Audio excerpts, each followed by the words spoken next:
The Vampire Stream. The Vampire Stream. The Vampire Stream.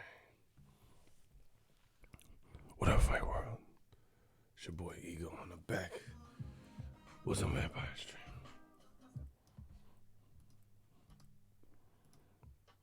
I return the Vampire Stream.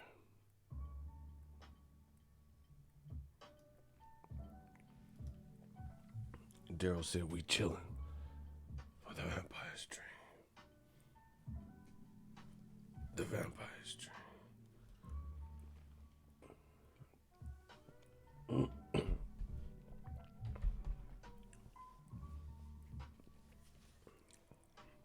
I'm back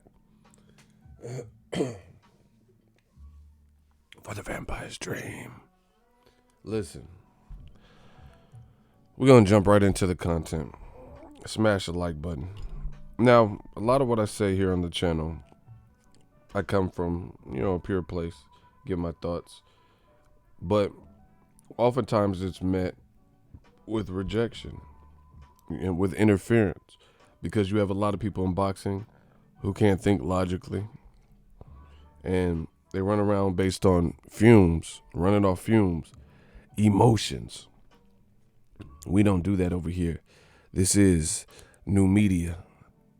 Now, one of the worst insults to me, one of the very worst insults to me is when somebody plays me for a fool. Like, you take the intelligence, everything that I work for. Like, remember when Nate Diaz said, "You're taking everything I work for, motherfucker. So I'm not surprised, motherfucker." When you take my intelligence and you take it like a piece of paper and crumple it up and throw it, and you try to insult my intelligence, that's one of the worst insults you could do. Because, in life I've proven, from school to be academically smart, street smart. So you're not going to just tell me the okie doke and have me just ride for stuff.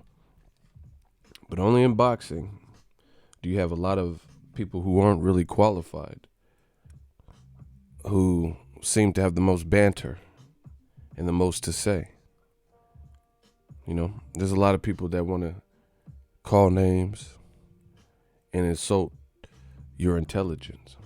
So we're going to talk about this Canelo versus Jacobs number again. And I'm going to go a little bit deeper this time. And each time I'm going to go a little bit deeper. And we're going to peel back more layers when we talk about this stuff, to the point where old media will be dust. They think their narratives are true. They think the narratives that they push are based on any sort of fact. A lot of stuff they say is based on speculation, pure assumption, conjecture, right? There's not even a logical statement.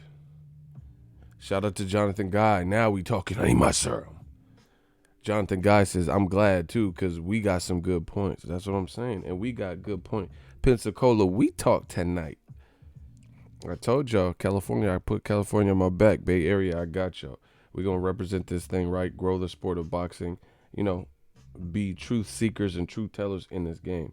Now, people, again, they treat boxing like it's some Wild Wild West gangbanging shit. Like, if you like this guy, if you like Mayweather, you can't like Pacquiao.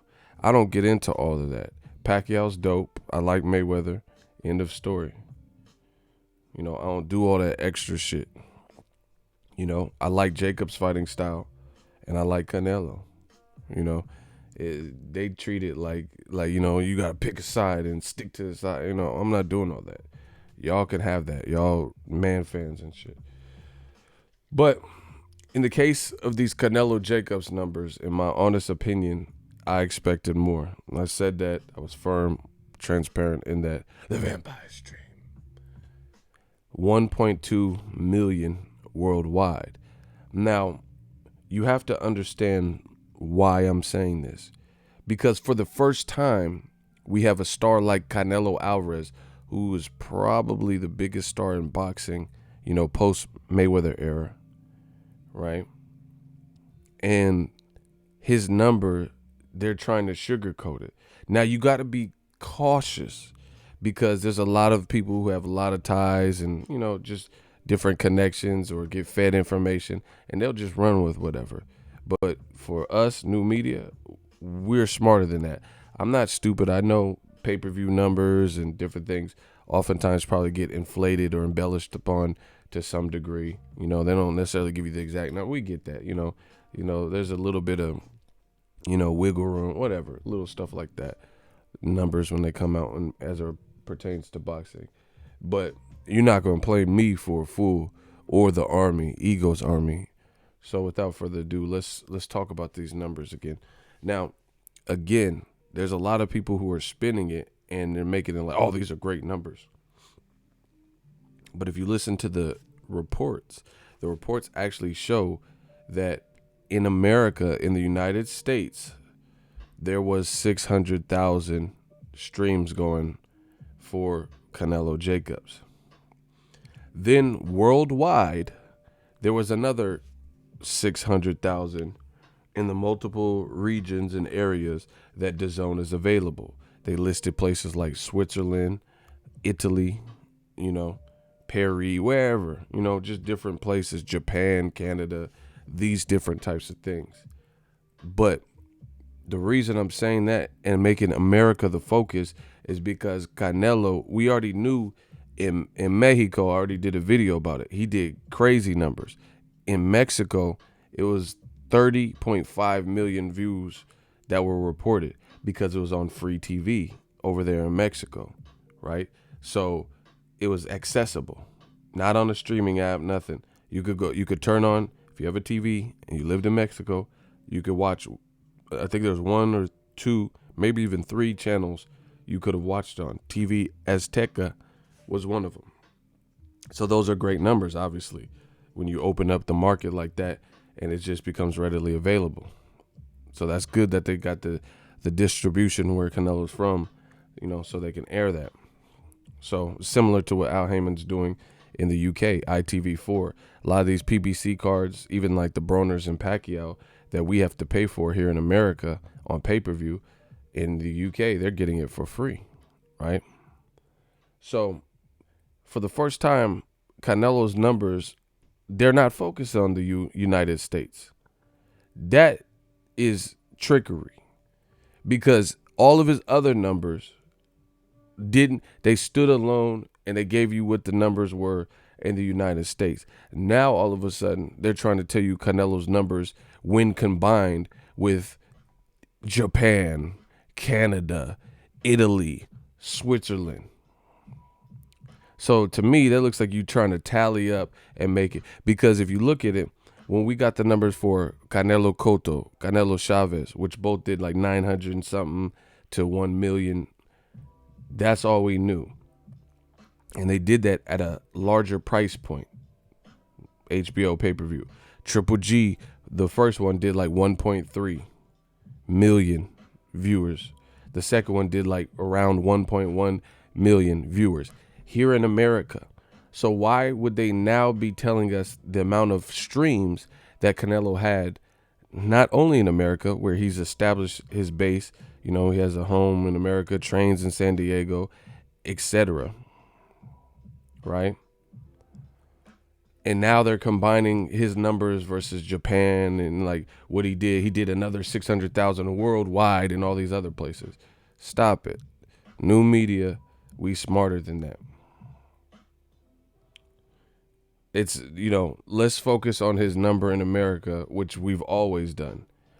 When he was fighting James Kirkland on HBO, the fight did 2.1, 2.2 million views on HBO's network.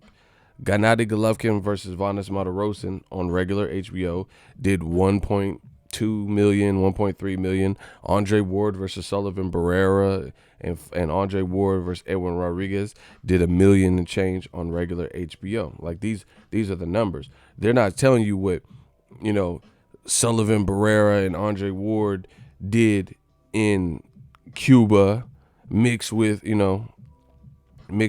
Canada and all that extra shit. So stop it. Let's single things out. So to me, that shows that they fed like a press release or whatever to the public and combine all these numbers because to make it seem stronger. Because like, okay, if we add this, then we add this to it, now we have a full. You know what I'm saying? It's just like, I don't know.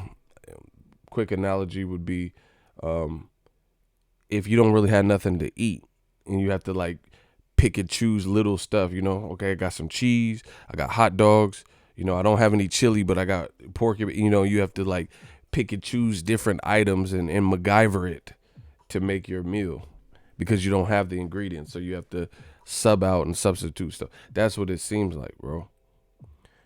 We've never looked at Canelo's numbers on, they've always told you his U.S. ratings as is. You know what I'm saying? They never combined what it was doing in Japan and Italy and stuff like that. Now, I told you, like Pusha T, we're going to peel this back layer by layer. Surgical summer.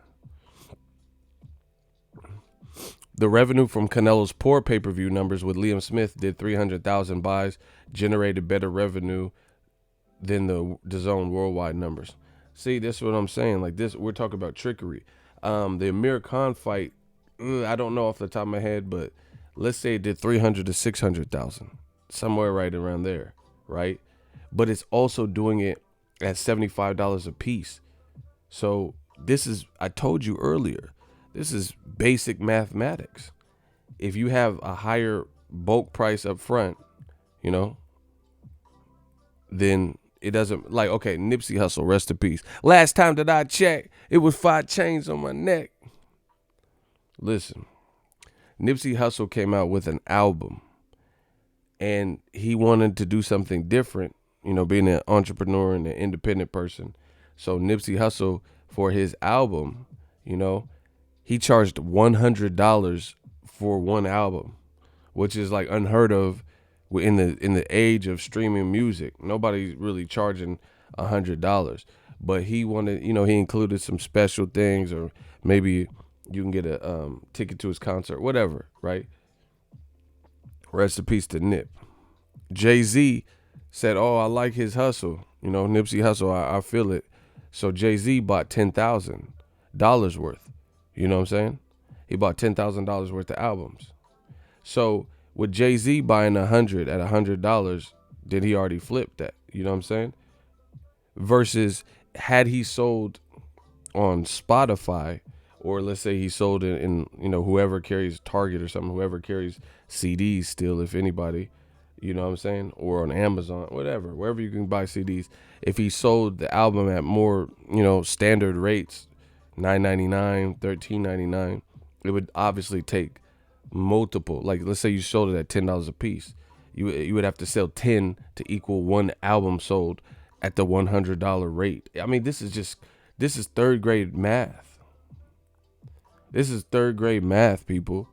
If your album is $100, like Nipsey Hussle did, you could sell one and have $100. Versus if your album was $9.99, $10 a month, you would have to sell 10 of them, 10 times the value to make the profit that you made in the one. This is common sense. So one of the things people question was DAZN's structure, business model. How are they afford to play Canelo and Jacobs and, $50 million to your main event, plus pay referees and commissions and rent the venue out. Obviously ticket sales are going to account for that. Maybe you get some Tecate sponsorships or whatever. But when a large chunk of that's why you notice even on pay-per-views, you don't see these star-studded cards. Like you don't see Wilder versus Fury and then Tony Harrison versus Charlo as the co-feature because of salaries. This is common sense. Well, I thought common sense, because what Charlo would need and Tony Harrison would need, plus the main event fighting, those are like all really good fights. And you see they're doing Charlo versus Harrison. That's his own standalone fight. So why would you marginalize your own profit by lumping it all on one card when you could build two separate cards out of it? This is like common sense. That's why you notice even with pay-per-views, I think PBC does the best with trying to, put some star power on the undercards, historically. But Golden Boy, I mean, you seen JoJo Diaz versus whoever he fought. You don't see Jojo Diaz versus Tevin Farmer, those types of things. You don't see Jojo Diaz versus, Gary Russell too, or, just a bigger fight. So anyway, Canelo's numbers have never needed any type of boost. They just, whatever Liam Smith did with Canelo, whatever Khan did, those types of numbers, whatever Floyd and Canelo did, that's what got reported. They weren't combining all this stuff. And like I said, the worst thing you could do with a person like me, who I believe myself to be somebody of intelligence, is play me for a fool. So we're going to go a bit deeper. Like I told you guys, they're combining, and this is the sad thing about this social media. There's so many people, this internet age, social media age, there's so many people that will be quick to berate you, call you names, insinuate certain things before they take that same energy to leave this, this rude comment or whatever, to actually research what they're talking about. So I did the research for you guys. Let's begin. I told you, y'all know y'all fucked up now. Because like I said, you want to insult my intelligence? Let's take it there. So Canelo worldwide numbers, right? They're like, oh yeah, in Italy, the streams encompass not only the U.S. where he did, peak 600,000, but also the numbers in all these other places. So I did the research for you. Let's begin. One of the places that DAZN is established and set up that was encompassed in this 1.2 million is DAZN Italy, right? Let's begin, class. So I pulled it up for you guys. This is DAZN Italy, right? And as you guys could see, hold on, let me zoom in. As you guys could see, DAZN Italy, their currency is euros. Selected right here. You got everybody see that. $9.99 per month. Cancel at any time. So the currency is euros for DAZN Italy. Right? Sports you want to see. This is DAZN. Look, and they actually have more. They have like the rights to different stuff like Showtime, UFC, Bellator. So they actually have a lot more, which if they had all the rights to NFL, if they had all the rights to hit all this stuff, in American waters, that would be successful. But you guys see it right there, DAZN Italy. See, I don't know who y'all thought y'all was playing with, but once again, here it is. 999 euros per month, right? So I did the math for you. Here's a conversion. 9.99, as you guys can see, euros equals 11.19, so $11.19 United States dollars, which I didn't even look this up when I did the video, but I just, guesstimated. I guesstimated, and I was 100% right. So in Italy, the conversion rate is 9.99. which would be the equivalent of less than, like, a little bit over $11 in the U.S. So it's not even $19.99 over there in Italy. Y'all know you done fucked up. Y'all done fucked up. Another place where DAZN is available that I did the research for you guys on the Vampire Stream, smash the like button, is DAZN Switzerland, right? And they use Swiss currency. You see right here? $12.90 CHF per month, right? Look, this is what they have, like all this stuff. 12.9 Swiss franc equals $12.66. So between Switzerland and Switzerland and DAZN Italy, it costs you $11.19 to about $12.65 US dollar, USD. That would be the equivalent. So it's not even the same. It's not. They're not paying $19.99. That is considerably cheaper. This is closer to $9.99, the price point that they first started. I told you guys to leave me alone with this new media stuff. Y'all don't want to do your research, so I'm gonna do it for y'all on the Vampire Stream. Oh yeah, and I forgot. DAZN Italy, they still have the 30-day free trial, right? You look at places like DAZN Italy, they got the 30-day trial still. You look at DAZN, look, it says start your free month. $12.90 Swiss franc CHF per month after trial. Cancel monthly, right? So look, this is what you could get in DAZN Italy and DAZN Switzerland. But guess what? They still got the 30-day free trial, people.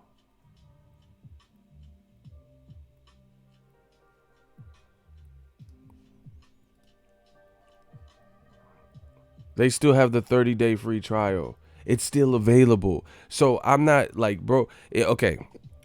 In the world of pay-per-view streams, right? In the world of pay-per-view streams, if you paid $75 and didn't watch, the card or whatever, it's not monitored like that. They don't, motherfuckers don't care. As long as if you pay $75, they got their money. They got their money. Whether you watched the undercard or you were watching the Golden State Warriors, shout out to my Warriors too, clutch game. But if you're watching the Rockets game, that's why you don't see them measuring, oh, it peaked at this and average. They don't care. They just care about the number, the amount of buys, the buy rate. Exactly. That's what you care about, is the buy rate. But with DAZN, this is streaming, so this is something different, and there's different little nuances. So I just showed you how DAZN in other markets, they got rid of it for America. We don't get the 30-day free trial anymore, but you could still get the free trial in Switzerland and Italy. You might be able to get it in Spain and some of these other areas that they've mentioned. But since some of you guys are lazy, you don't do the research. You let somebody else tell you a number and gas you. You let someone tell you a number and gas you and then come and try to argue with me. That's where new media got to put it down. Shout out to my dude from the UK, RTD. Morning, bro. School run, done and tinged. He said, just join with the DAZN price thing. It's all messed up, really. Bro, this is what I'm saying. They just, 1.2 million is a great number. There's more than meets the eye with that number. That's the point. You could still get 30. Like, I didn't even go through every single. I'm not doing that. I don't have to do all that. You guys get the point. I'm not going through, Canada to see if they have a 30-day trial, Spain, and, all the Bermuda Triangle where DAZN's at and all these other regions. I'm not doing that. But I just showed you two DAZN Switzerland and DAZN Italy. They're still doing 30-day free trials. That's still available. So that stream number, that's why I'm not really focused on the worldwide, because of stuff like that. Now you guys see what I'm talking about. That's why I was focused on the U.S. number, because they still doing 30-day trials and the price is fluctuating. In DAZN in these other regions, I'm telling you, I'm not, no disrespect to anybody's country. I would never do anything like that. But you have to look at the ecosystem and you have to look at the economy. Like maybe in Japan, Japan has a big economy, Canada, U.S., maybe those places are $19.99. Maybe that's the price point, because there's some things that are kind of expensive in Canada. U.S. is definitely expensive. Maybe Japan, I don't know. But you look at certain other, like Italy and Spain and Switzerland, are they really going to be hitting them over the head? Like the cost, it's just like in America, the cost of living. I live in California. Gas for me is $4. If I move to Texas, it's not going to be $4. If I move to Idaho or Iowa, it's not going to be $4 and change for gas. It's cost of living that fluctuates. So it's no different.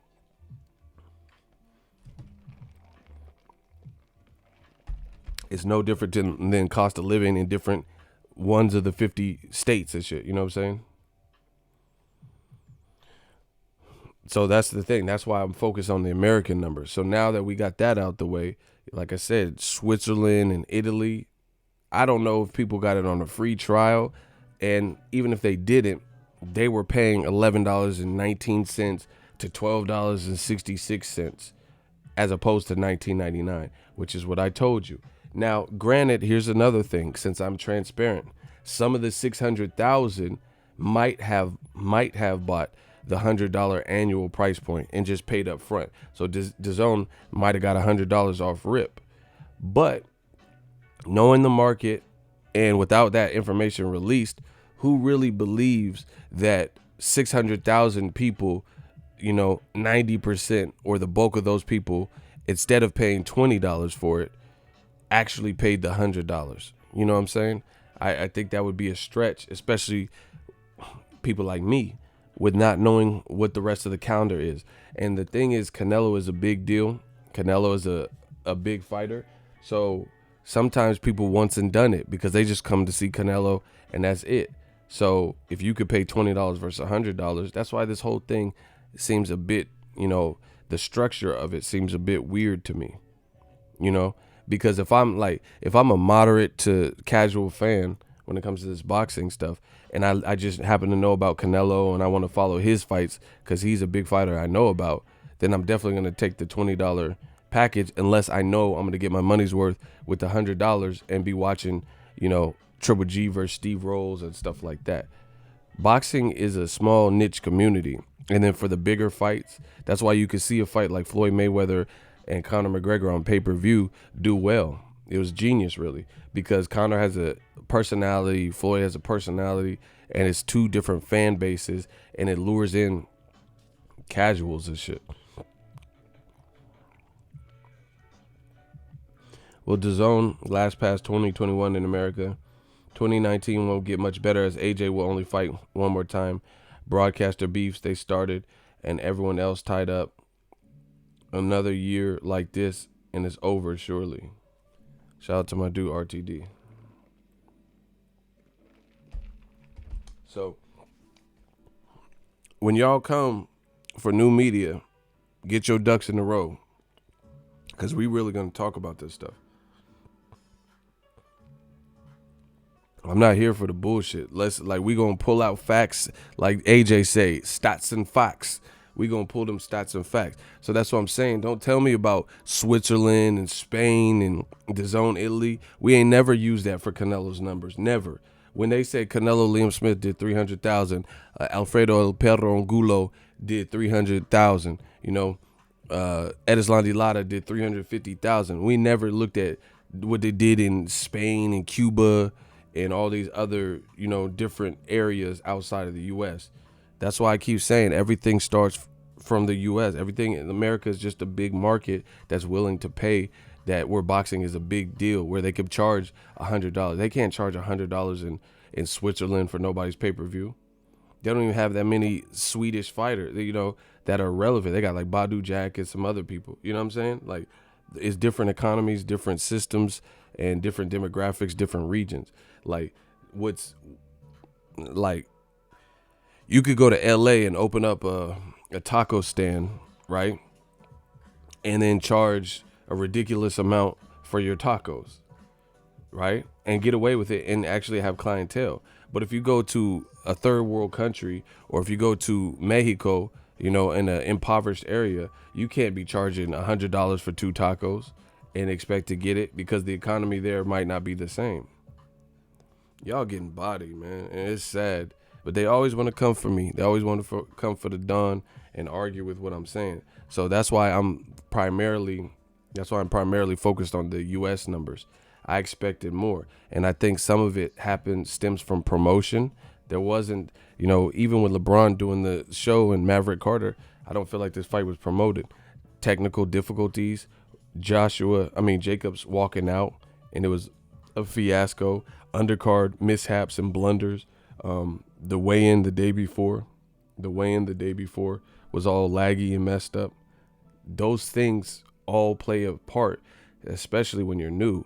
Granted, I'm not saying this don't happen. Other people have had mishaps, and we've seen pay-per-views with people parachuting into the ring and shit. Things happen. I get that. But when you're new, you can't afford for as many things to happen. When you have a person like Eddie Hearn who's rubbing people the wrong way and saying he's going to take over, you can't afford for certain things to happen. When you have DAZN, whose mantra and tagline is pay-per-view is dead, right? You cannot afford for certain things to happen. When people are accustomed to Jim Lampley's voice, real talk, I think Jim Lampley was extremely biased. However, he, to me, And this is coming from somebody who I've spoke out and told you how I think Jim Lampley is biased. But I will give him the credit of being a professional in the sense of he feels like a sports commentator. Do you get what I'm saying? Like his production, have a cool little blazer, the voice and stuff like that. He has that. I just think that Jim Lampley was extremely biased, right? Roy Jones is a G. So the HBO commentary production, Showtime commentary production, in terms of the whole thing, especially like the commentary side.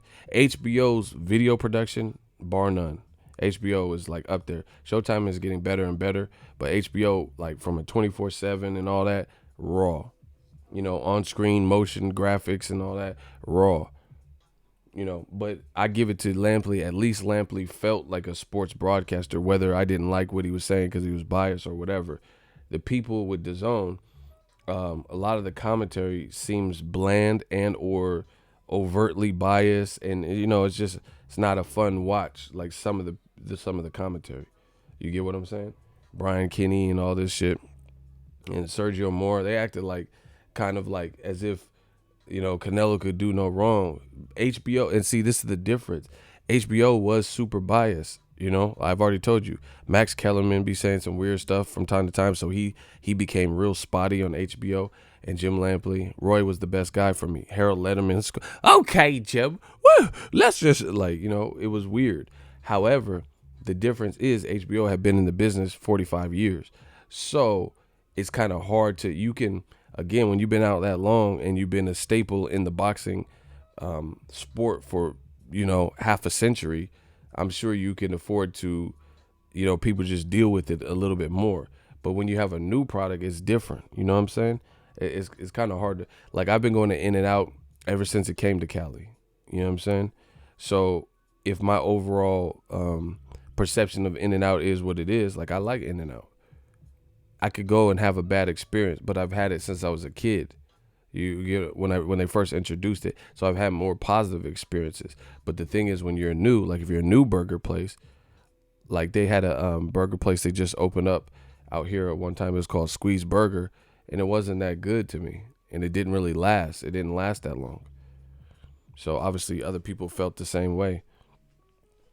Block Luis Miramontes.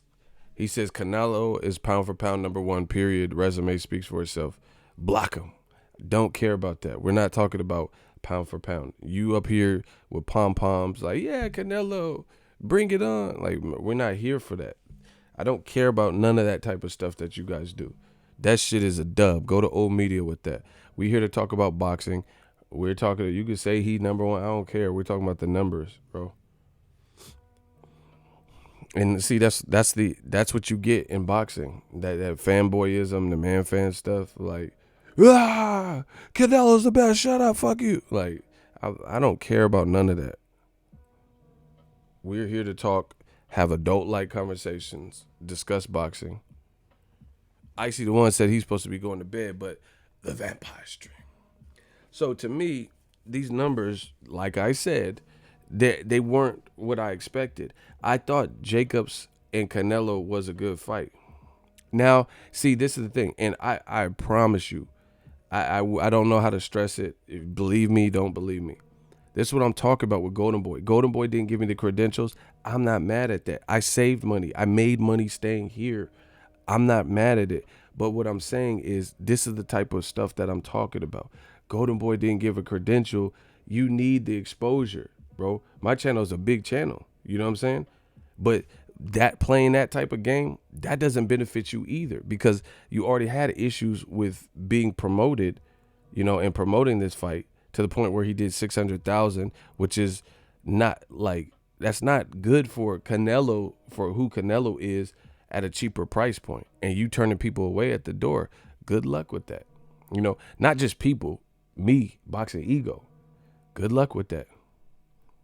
What does ads have to do with that? Bro, we about to get y'all. All the old media, y'all about to get it. Y'all about to get it, bro. That's what I'm saying. Like, you need all the exposure you could get to get this thing off the ground. So if they want to turn away American media, then that's fine. Have at it. Good luck building some of these other cards. I'm not sweating it. I still do the same thing. I'm abiding by all the YouTube community guidelines. I don't use copyrighted material. We talk boxing. I'll still talk about the fights. So we do our thing. I'm not really worried about it. But see, that's what I'm saying. Old media is losing grips, the little stronghold that they had on the game where they could just say anything and dangle a credential over someone's head or this and that. I'm not moved by that. We here to talk boxing, and support the things that are positively impacting and growing the sport of boxing. That's fair game. It's a free country. I could speak my mind. I always do it professionally and respectfully, and it is what it is. But to me, I don't think Golden Boy is really in the position to where for a big fight like Canelo Jacobs, you want to turn away a channel that had 200,000 subs almost. You get what I'm saying? And they have to build hype. I don't know, and I'm not trying to, I don't name drop and stuff, but shout out to my dude DBN. I don't think he applied for the fight, but still that's a problem. You know what I'm saying? Like, you're not being represented. Your events aren't being buzzed to the point where it's happening. You're talking about channels with to combine new media with 500 million. You know what I'm saying? Not billion, excuse me, 500,000 views. You need all the American media you can get. And here's the other thing is, like I said, with Canelo numbers, the 600,000, right? With the 600,000, Canelo those aren't feverishly high numbers for Canelo, and they're not a far cry from what he was doing at a higher price point. That tells you everything you need to know. Canelo fuck all the other regions and stuff that they trying to tack on to mislead you to drive that number to 1.2 million. And the other thing is, how come they don't drop none of the other numbers and then they just come out with this number? So Sor Rungvisai, Estrada 2, Demetrius Andrade, Artur Akov, Tevin Farmer's fight the week of Mikey Garcia, Spence. We don't know about the numbers to nothing. And then all of a sudden they combine all these numbers and, release it to the media. We new media, we understand that when numbers don't come out, what that typically means, shit like that. And Canelo, he's never had to bank on numbers outside of the U.S. to solidify his star power. So that shows you that there's work cut out for them to do if he's doing 600,000 peak in the U.S. because he did better numbers than that at a higher price point, or at least comparable or lower numbers with a higher margin, with a higher price tag, which means more revenue, period. So Canelo, you do the math. If Canelo fought Miguel Cotto, and let's say they said it did 920,000 pay-per-view buys, right? Actually, you know what? I'm going to do it like this. I like showing y'all because people like to always, we just got to cover our tracks. We got to cover our tracks. Because when I show you, it becomes etched in history and it's easier for people to interpret. So I'm going to show y'all. Make sure you guys smash the like button. Canelo Alvarez, Miguel Cotto, pay-per-view, approximately $58 million in revenue, right? So that was a big fight at the time. 2015, Canelo and Cotto. And there's probably more money in spotlight in boxing right now. But at this time, back in 2015, the year of Mayweather-Pacquiao, which rubbed people the wrong way, Canelo Alvarez, Miguel Cotto pay-per-view got approximately $60 million in revenue. And look at it. Canelo Alvarez's rousing UD victory over Miguel Cotto to win the middleweight title, November 21st, Mandalay Bay, generated 900,000 buys, right? 900 and about 58 million in pay-per-view revenue. HBO announced, right? This was a direct quote for them. At 900,000 buys and 58 million in pay-per-view revenue, Cotto Canelo performed superbly, said HBO Senior Vice President Mark, who oversees the network's pay-per-view franchise. Not since Lennox Lewis, Mike Tyson in 2002 has a pay-per-view fight generated at least 900K without featuring Floyd Mayweather, Manny Pacquiao, or Oscar De La Hoya. So this solidified Canelo, because he was in good company with De La Hoya, Manny Pacquiao, yeah, do do do, and Floyd. Okay, motherfucker, right? So this was an official statement. So put this in perspective. They said 58 million in 2015, which was the year Mayweather fought Pacquiao. So some people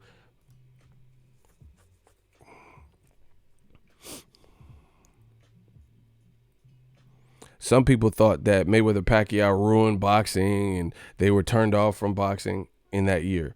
Canelo at the end of the year did 900,000. So that's, basically a million. 900,000 and generated $58 million. And if I look it up, the price tag for Canelo Cotto, let me see. Hold on, because I have DirecTV.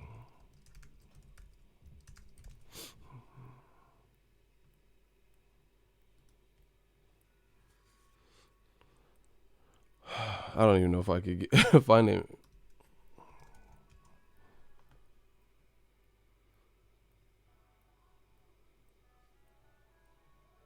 I'm not even going to look for it. I don't even. Canelo. I'm trying to find the exact price tag. But you know how much it is. Oh, hold on. Oh, I think I found it. I told you, bro. With new media, we too. I'm surgical with this bitch, Jake. Jake.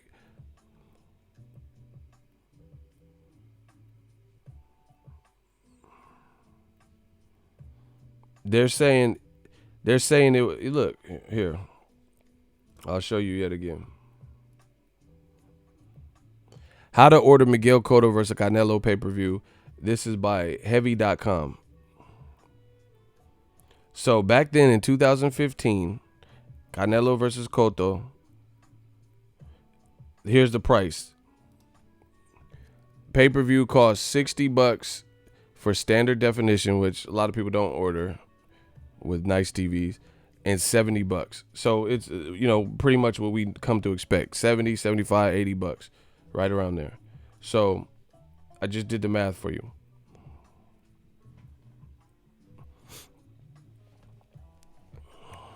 So ESPN has an article from 2015, Dan Raphael, where they said HBO is extremely happy with the pay-per-view buy rate from Canelo. Whoop, whoop, whoop. We charge basically $70 unless you guys order standard definition. If you got $10, if you got the money to order, I don't even know anyone that orders standard definition. That's just real talk. Who wants to watch a sporting event? The only reason you would probably order that is if you didn't have an HD TV for some reason. Something that did 1080p, or if you were just like really nickel and diamond. So we'll just say $70 because that's, like I said, I never seen nobody have an HD TV and say, no, I'm getting mine in standard def. I want my shit in 480p. I want to look like a potato shot this.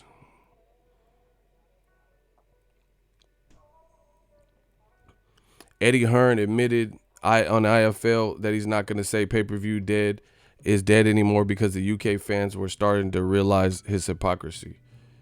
Where do you think that generated from? Me, new media. I told y'all that. You talking about pay-per-view's dead, but then they keep charging you in the UK for pay-per-view. That's one of the first things I said. I told you I run this game. I will rule this game with an iron fist. I'm telling you, we control the narratives.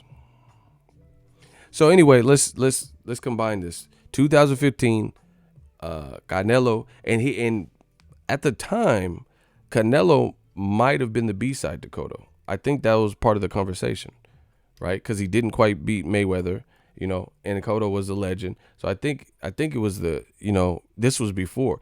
Canelo, his prices have went up for pay-per-view because he beat Cotto, and that was one of his significant wins.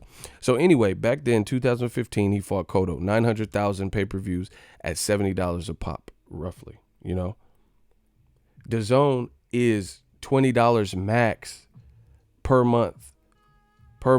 There's probably some people that got the $100 annual, but I don't really know. I don't know how many people went that route. So $20 max, but then you start looking at these other regions, Switzerland and Spain and Italy. You've seen it. The price point was like 999 euros and shit. So it was equivalent to $11, $12. So they weren't being maxed out. But even if you maxed it out and put $20 times 1.2 million, it's still not as much. And that's not a fair number because there are people who are paying less than $19.99. And like I said, Switzerland and Italy, I just showed you, they still have 30-day free trials. So you don't think out of 600,000 streams and they have a 30-day free trial, none of them were on a free trial? Come on, bro. That it's impossible. It's like if you look at just human probability, it would be impossible for DAZN Italy to have a 30-day free trial, yet nobody, just so you guys know what I'm talking about. This is DAZN Italy. You see how it says in yellow? Start your free month.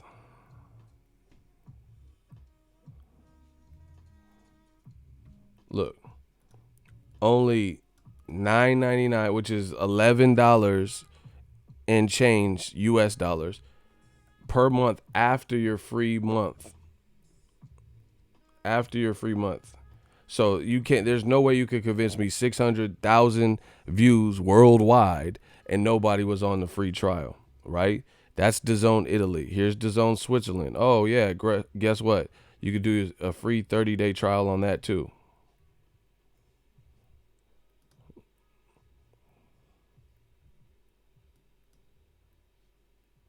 This is DAZN Switzerland. Still have the 30-day free trial. So, that's why, again, I'm not really considering that.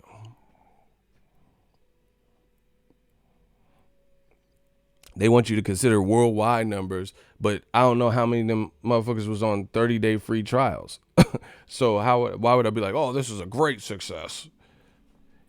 When some of that 600,000, some at least, is on a 30-day free trial, which is still available. DAZN Italy, DAZN Switzerland. I don't know about Canada if they still do. I mean, I could pull up all this stuff. That's what I'm saying. Y'all won't do two minutes worth of work. They might have just got rid of DAZN free trial in America. I told y'all don't want it with new media. We too advanced. Oh, wow. Oh, y'all fuck it up now. See? Look. Start your free trial. That's DAZN Canada.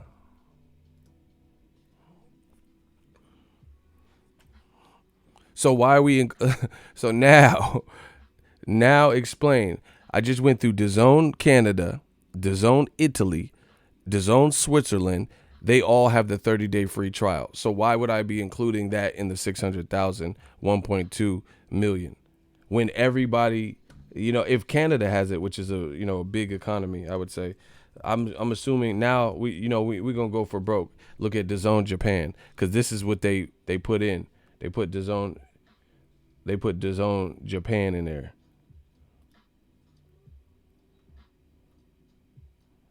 Bro. So if you can, all these different things, DAZN Japan and bro, come on, man. And this is simple research.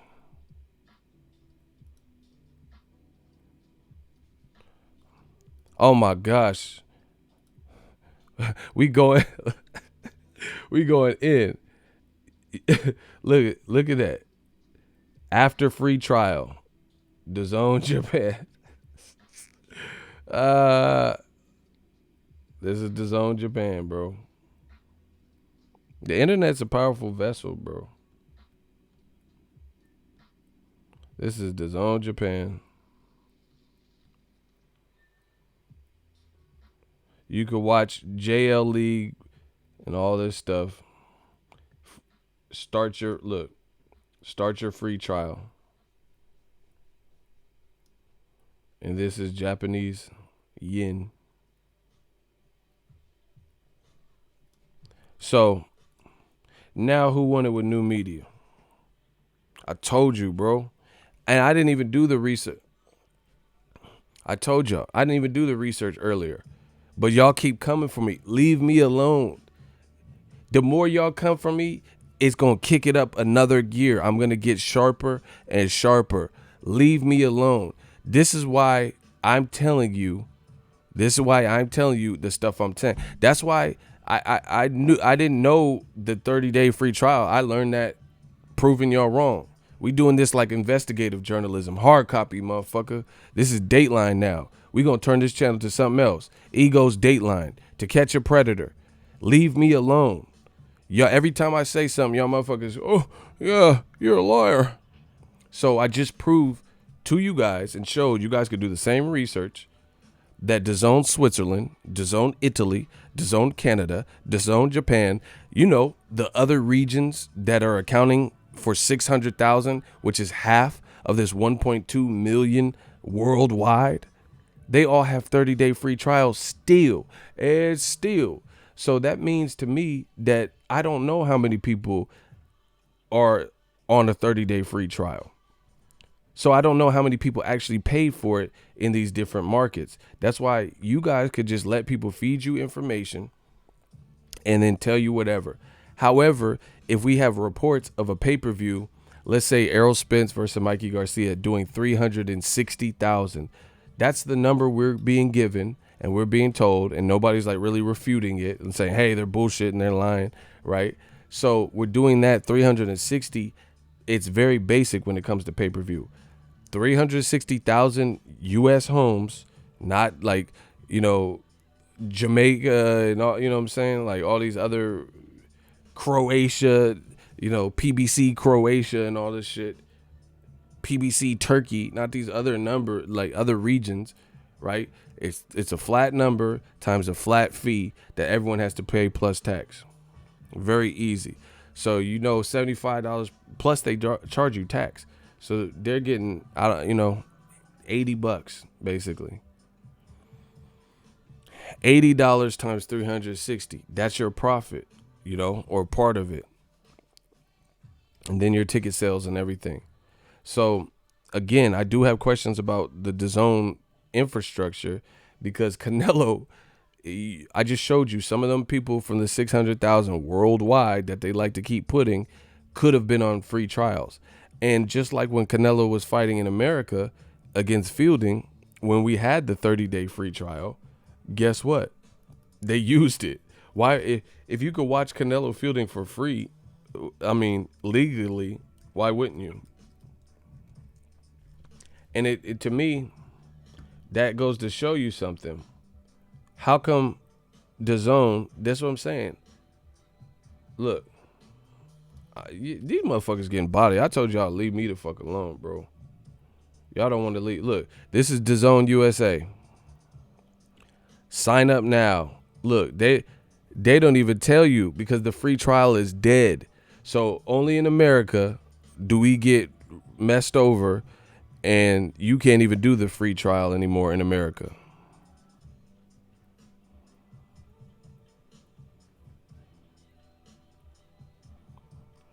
You can't even get a free trial in America, but all these other places. So that's another thing that's kind of messed up. Why'd they get rid of the free trial for us?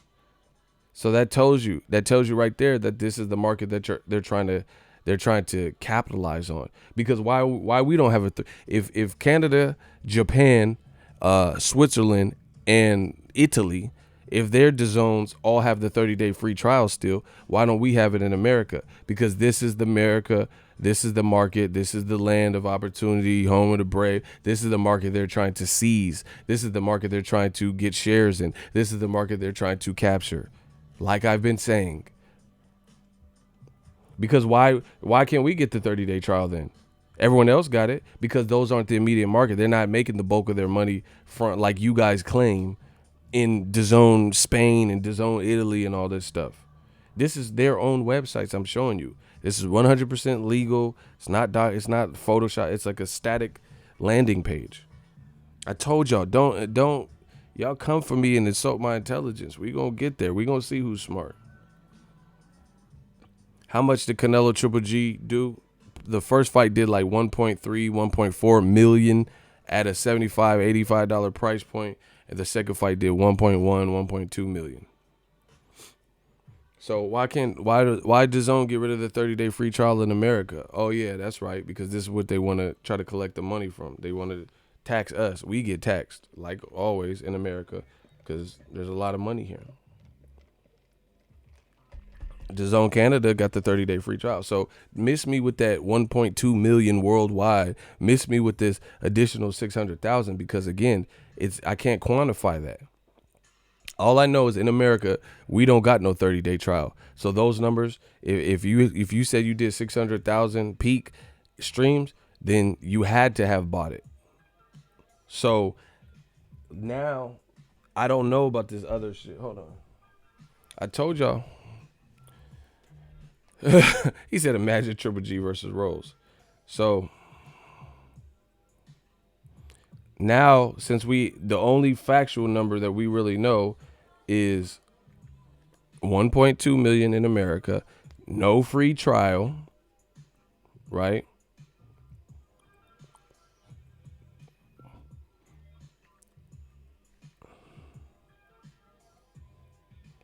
Oh, actually, not. I'm. See, they got me saying that. So 600 in America, since you don't have a free trial. My bad. 600 million in America, or 600,000. Excuse me. 600,000 in America. At max would be $20. Even though that's a lie, because some people pay $9.99 still. But even if I maxed out America at $20 a pop, that would be $12 million. That's $12 million in America. The other worldwide, I'm not saying every single person was on a 30-day free trial, but you have to consider if there's 30-day free trials for all those regions, Japan, Canada, and all that stuff, somebody was on a free trial. That's, bro, I told you, I'm big worm of this shit. 20, 40, 60, 80, 100, 120, 140. Man, that's $100. Stop playing with me, Smokey. That even if I maxed out and charged you $20 per pop in the US, that would be 12 million. And I know some people are on the $9.99 program.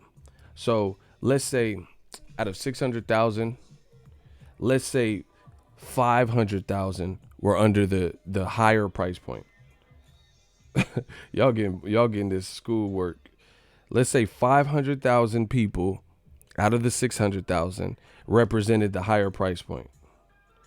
That's 10,000. That's 10 million. Let's say 100,000, the remaining 100,000 were under the cheaper price point. That's $1 million. That's $11 million. And that's considering 500,000 of the 600,000 all were paying the max price, and none of them were on and just been, DAZN faithfuls, like faithful customers. Now let's say we switch it to like half. 600,000 divided by 2, that's 300,000, right? So 300,000 times 19.99. That's $6 million. and then another 300,000, let's say, we're at the cheaper price point. And the reason I'm just guesstimating because I don't know how many of each quality, that's $3 million, bro. So that would be $8 million. Like I said, there's some people that got the $100 package. I don't know how many that represents, but you got to be realistic here, So I just gave you different variants and variations of combinations that it could have been. Like even at the higher price point of like 500,000, even if 500,000, even if 600,000 people had the $20 price point,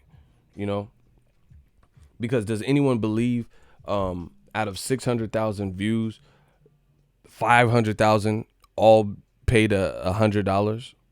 Do you get what I'm saying? All paid for the yearly. Come on, bro, for one fight.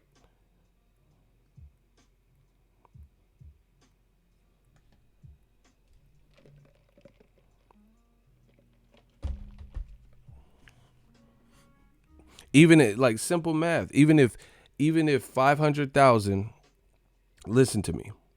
If 500,000 people paid the $100 annual shit, then that'd be like probably like 50 million. Math whiz. I used to be in the math club. It was like a for the smart math kids, after school shit. They like sought me after. My math's probably rusty now, but that's still like $50 million. That's if 500,000 people paid $100. All right, we got a hot seat. Lucas Mora. He said to get 600,000 after 7 months in business is impressive. Bro, it's not 7 months. They've been out for longer. They just came to America in 7 months. So how is that? You saying it's impressive, bro? It's not a Canelo was already established. They didn't build Canelo from the ground up. Canelo was already a star, and he was putting at a higher price point. He was doing more views than that and more revenue. So what are you talking about? How, bro? I'm about to body these dudes. You like if DAZN just came out of nowhere, like and Canelo was a star, bro. Like he was already a star before DAZN. That's why DAZN wanted him. And he put out better numbers. How is that impressive, bro? Just explain this. Like this is gonna be fun. You in the hot seat.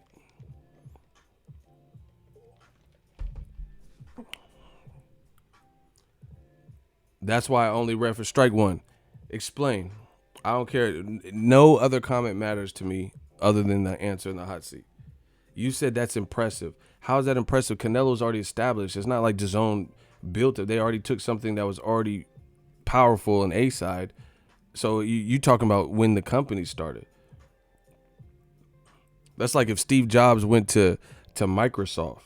It's not the same as somebody who ain't never been in that industry and then came over to Microsoft and then changed everything around and made it profitable. Canelo was already profitable. You talking about when DAZN first broke ground in America. Canelo's been fighting America since he was 18, 19. So what are you talking about? Yes, then what would be impressive to you? Strike two. Answer the question. You're not gonna answer? I'll answer whatever you want after you answer my questions. But you refuse to do that. Don't try to switch it up. What would be impressive to you? Bro, it's not my financial loss. I'm just talking boxing. How is that impressive? You can't answer a question with a question. Lucas Mora. Look at the names, faces, profile pictures of people doing the most hating. It's okay. You tried. You tried to represent for old media, I give you that.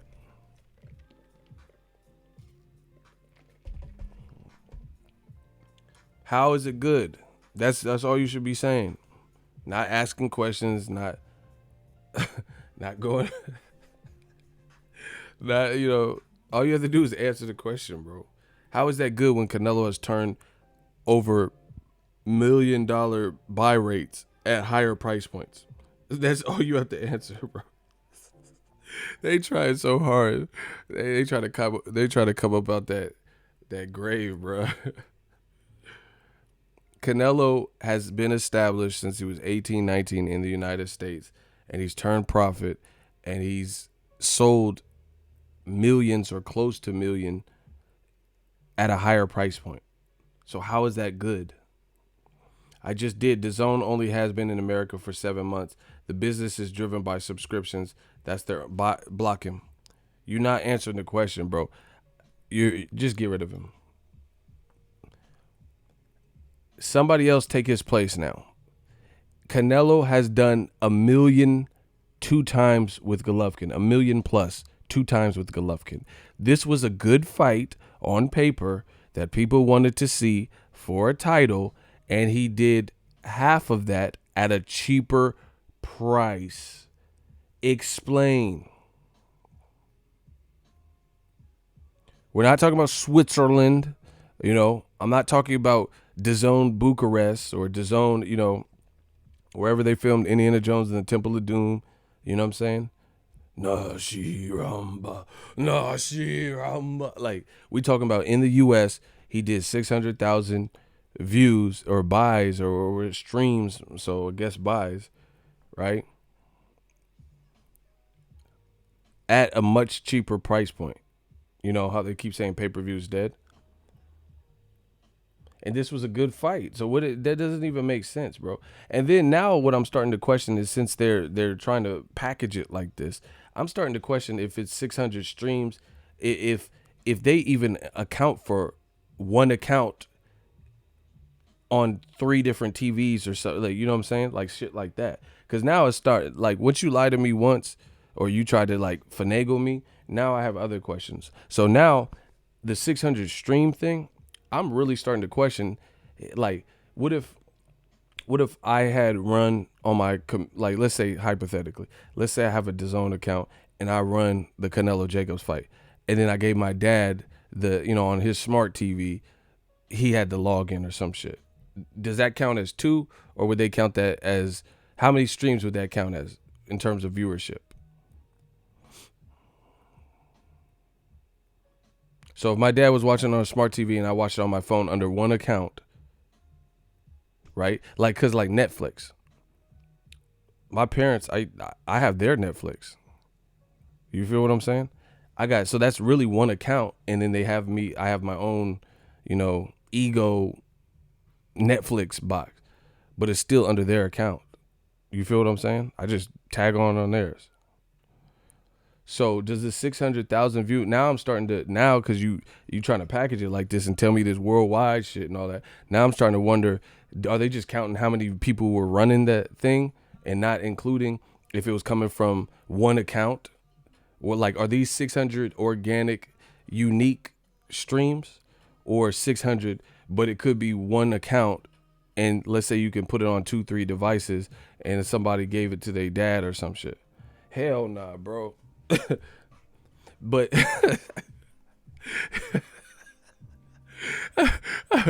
he said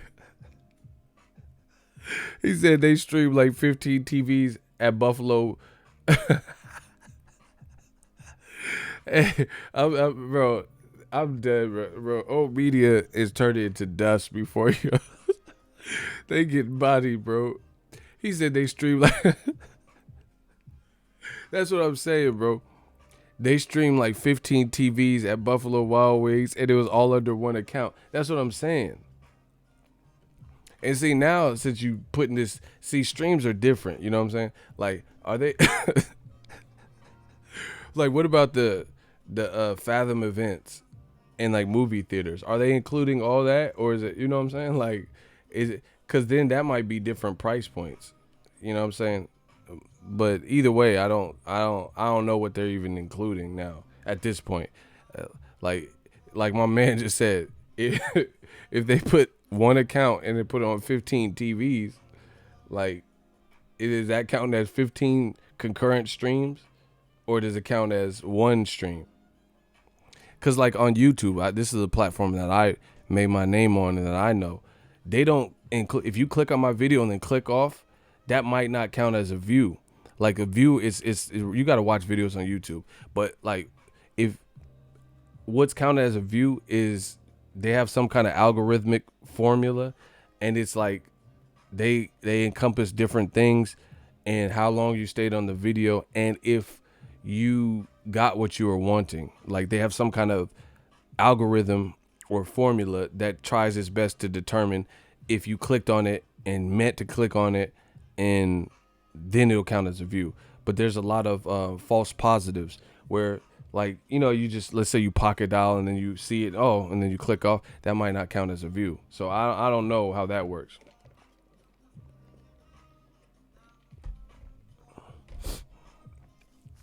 So I don't know. There's a lot to be desired, but to me, Canelo put out bigger numbers at a bigger price point. That's all you need to know.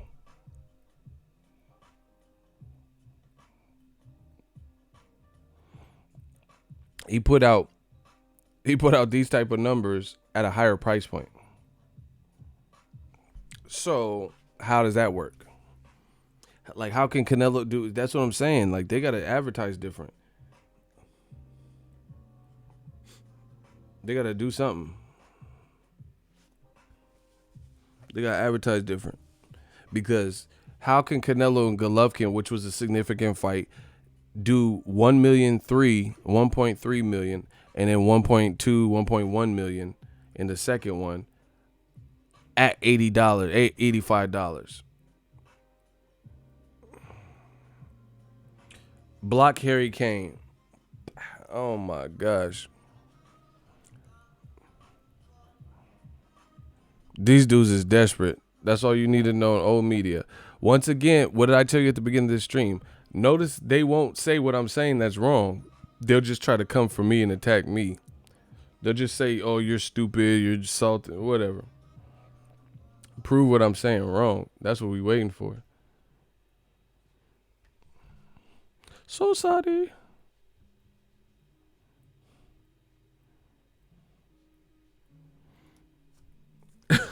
Hey, we've been bodying shit.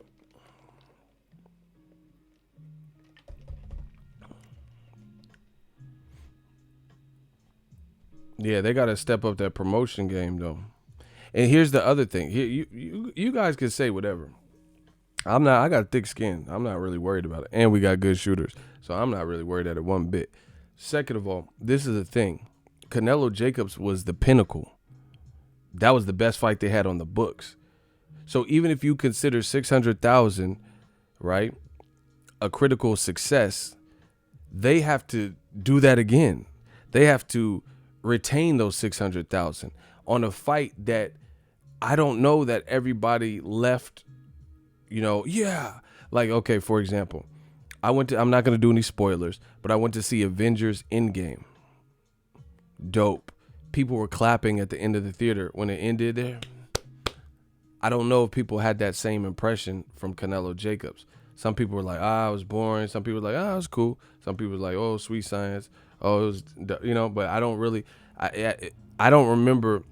When a fight's being talked about, period. Like when I was at Wilder Fury, people would not shut up about it. You know what I'm saying? Like, truth be told, I'm telling you because I'm in boxing. When I got back to my hotel, I made so much money off of Wilder Fury live stream because everyone was talking about it. They were cussing me out. Oh, Tyson Fury outboxed him. You motherfucker. Canelo Jacobs was cool, but Wilder Fury had more to talk about. You get what I'm saying? That 12th round, it was just different. It's just a different feeling at the end of the fight. So my thing is this: I don't know how people felt about that. Now you got to retain that. If let's say for 600,000 streams, that's equivalent some kind of way to, Canelo's HBO numbers, revenue wise, which I don't see, but hypothetically, let's just say it is, right? Now, what's your schedule gonna do? So people are like, yeah, I got the zone now. What's your follow through? Joshua Ruiz. Triple G versus the bakery roll god. Egg rolls. That's what I'm talking about. Do you think pay-per-view was better? It's not about pay-per-view being better. It's pay-per-view is proven for these big fights. That's what this is boiling down to. Pay-per-view is more lucrative. I don't care. Like, if I could save money, I'll save money. I'm not up here saying, yeah, I want to pay more money. But what I'm saying is you got to get the job done. And the way the structure is, I'm going to pay. If it's something I want to see, I want to see it, period. Like Keith Thurman Pacquiao, I personally want to see that fight. I wanted to see that for years. So if it happens to be on Showtime pay-per-view, I would pay for it if I don't go cover it and watch it for free. You feel what I'm saying? So it's not about if it was better or not. It's about it's more lucrative. It's more lucrative and it's more justifiable. Listen, the reason we're talking about these business things is because whatever you do in business, you have to be able to sustain it. The PBC, ESPN deal with Top Rank, DAZN, all this stuff has to be sustainable. There's no one that can just dump money, like without running the risk of, financial failure by just dumping in money. That's what we're talking about. They talking about Spence Canelo. I refuse to talk about that fight. Show me some proof that they're negotiating and then I'll talk about it. I don't care about that fight at all. One bit. Save that. Old media can eat that up. Get all the views from it. I told you, my channel stands for something. I don't really care about Canelo and Spence. They're not even in the same division. This is what y'all want to turn boxing to this fucking... Y'all get mad when Mayweather fights Conor McGregor, call that a circus. What's really a circus is all this fucking clout chasing that y'all doing. You know, talking about Tank and 130 fighting against Loma at 35 and Canelo fighting. Oh, yeah, Mikey moved up. That's Mikey's fucking fault. Nobody told him to do that. What the fuck that got to do with Errol Spence's career? So I know Derrick James. Shout out to him. Derrick James is a very smart, reasonable, sensible person. He's a fighter. He's an underrated trainer. He's about to train Jermell Charlo for this rematch, so I can't wait to see what kind of game plan that they come out with. So because Mikey Garcia's team let him go up 2 divisions, what the fuck? So basically, Roy Jones moved up to heavyweight, so Canelo need to move up to heavyweight.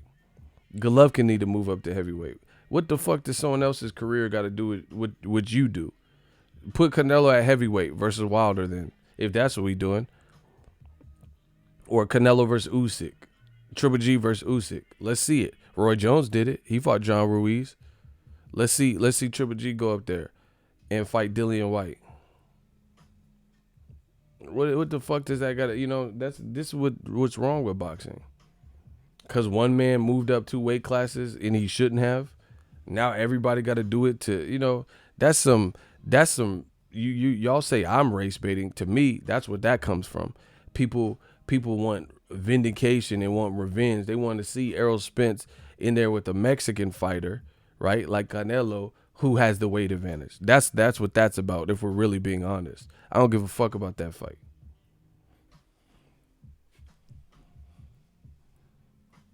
So I'm not talking about that. You know, why? So you got to do something just because someone else did it. Like,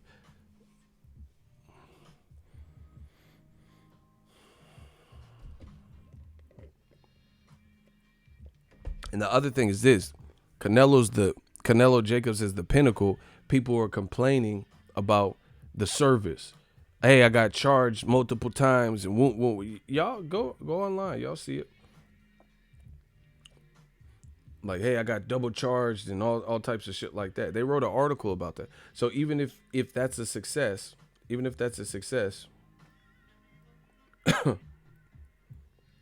that's the impression that they left. Look, y'all can't fuck with new media. I like DAZN, but something is missing. I'm a Canelo fan, but the fight didn't seem to generate buzz like his other fights among the casuals. He was replying to Mike Coppinger talking about the numbers. Look, I don't even know these people. These are just regular boxing fans. This is not a big number. It's a scary one. The DAZN business model won't survive unless they start getting 8-10 million people streaming their fights. This company will go under sooner than later if they don't get bigger numbers and retain subscribers between big fights. This is what here's what they think about you. This is what people are saying. This don't have nothing to do with me. So people are saying, oh yeah, blah, blah, blah. I couldn't order it and stuff. Like Mikey Garcia Spence, I don't remember USA Today, me personally. I was at the fight. I don't remember USA Today writing no articles showcasing all the celebrity fighters and complaining fans that they couldn't order it and they were having glitches. This is stuff that DAZN has to fix internally, and they have to do it quick. I don't remember the Spence versus Garcia weigh-in having lag on Fox pay-per-view or Fox YouTube or whatever. And I put up the weigh-in anyway. But Golden Boy didn't give me the credential. So that's one less person to cover it. Ego said all last week that it doesn't feel like fight week. Bro, like I said, I guess I'm a martyr. I'll be a martyr in this game. Because I say what I mean and I believe what I say. I'm not out here like maiming nobody and shit like that. I told you it didn't feel like a fight week. These dudes in old media, look, this is on LA Times talking about the numbers. He said, whoever Larry Martinez is, he said, Why is it Siri just keep on? Larry Martinez says, we bought a monthly subscription the day of the fight. My wife was charged twice on her card. We've sent emails and tried to chat on their website. No responses. Maybe research how many were overcharged. That's what I'm saying. Like, this is what people are saying.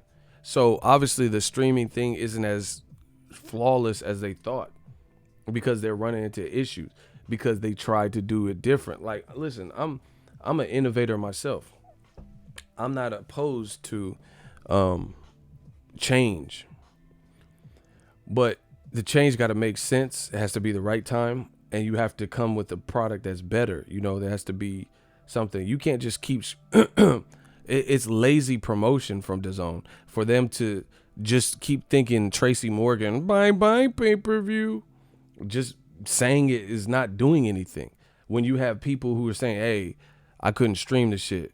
We were double charged. No one's responding. That's lazy. It's lazy promotion when you think that's getting the job done.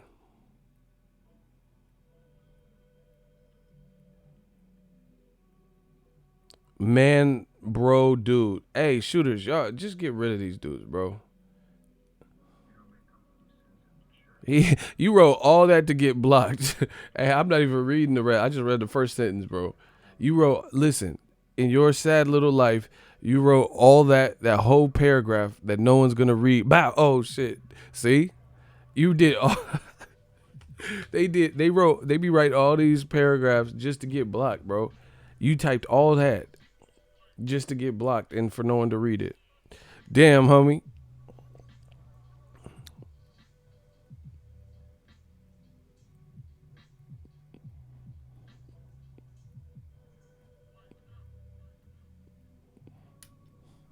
Listen, I'm not going to spend too much time on the dumb shit. He says I'm a salty racist because I don't care to talk about Canelo versus Spence. Okay. First of all, let me just break this down real quick. If you remember on my channel, I told you why I said I don't want to see Mikey Garcia fight Errol Spence. I literally said that. So I said the same thing to Mikey. I didn't want to see him move up. But then he kept talking about now it's fair game because he wouldn't drop it. He just kept talking about him, kept calling him out in interviews. And I see something. Okay, now it is what it is, bro. You know, but initially I said, I don't see that happening. I don't want to see that. I'll be surprised if it, I said the same thing because I'm not with all the disrespecting of the weight classes. Y'all know that. So that's stupid. And how this new generation is ridiculous. He said racist. How is that racist? What? See, I'm telling you, people project. The people who call you racist be the ones that are racist. You know, more often than not. What did I say that was racist? Because I don't want to talk about some shit with no groundwork and waste my breath? Yeah, that makes me racist. But you can't say anything I said that was racist. Who am I racist against in that equation? Because I don't want to talk about something and waste my time when no offer has been made. Get the fuck out of here. And the other reason why I'm not wasting my time, Oscar, after the Mikey Garcia performance, reached out and said, hey, yeah, sign the Golden Boy, which he later deleted because Errol Spence roasted him and says, I don't like the way you treat black people. I don't like the way you treat black fighters. So, with that being said, why the fuck would I be talking about this unless Canelo and Spence are pictures of them together and they're negotiating, shaking hands, or we're getting some type of articles or write-ups or quotes? Yeah, the negotiations are going good. Come on, bro. I'm not wasting my time. They mad because they want me to waste my time, bro. See, I told you I got this game figured out. We got this game, new media. We just going to keep smashing. We got this game under lock and key. They want me to talk about that because they want me to fuel up some bullshit. I'm not fueling up bullshit. Show me a contract or quotes from Derek James. Talk about, yeah, we're in negotiations for Canelo. I'll be happy to talk about it. Till I see that, fuck it. They want me to talk about it because they want me to perpetuate some stupid shit. All that shit stops. My channel has integrity. We going to draw the line in the sand. If you're not coming up with the best fights that you can make in-house, then it's sink or swim. You got to, I'm promoting what's great in boxing. I'm promoting what's real. They want me to go out and like, use my influence, use my voice, use my creativity, and use my channel to advocate and promote and hype up some bullshit, and then it don't happen. Fuck out of here. I'm a boss. Bosses move like bosses. Bosses only talk to bosses. Show me some proof that they made some cover some ground with this alleged Spence Canelo shit, 20 million, and then I'll talk about it.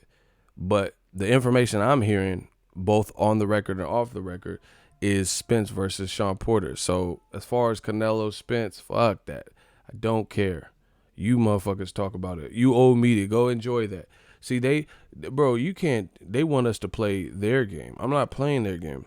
I don't care about Tyson Fury and Wilder right now because it's not happening. Let's talk about Tyson Fury, Tom Schwartz. Why can't we talk about that? See, they don't want to see.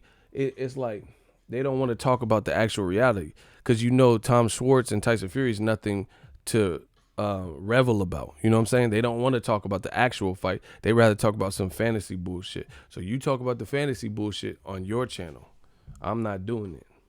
I could give 2 pieces of pit bullshit about Canelo Spence until I see some groundwork. I don't care what Mikey did. Mikey doesn't have the same team. He's not the same fighter. He's not anything to do with Spence's team and his negotiations.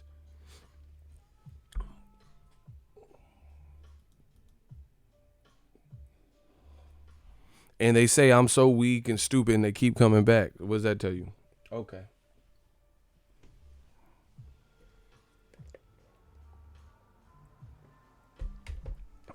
Shout out to my dude Darnell.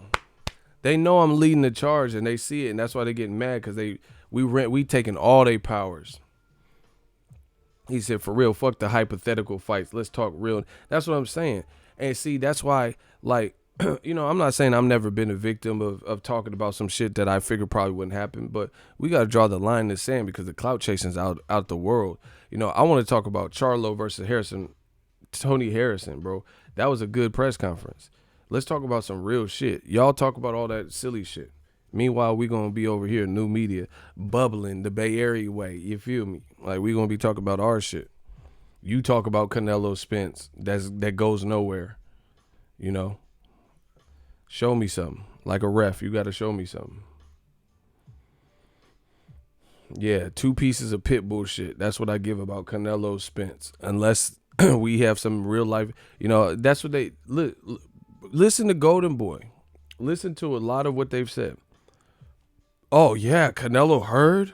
Canelo versus Jamal Charlo and Jamel Charlo. And yeah, Canelo versus Kovalev and Canelo versus Andre Ward and Canelo versus Spence. Bro, all the fights I'm hearing about are shit that...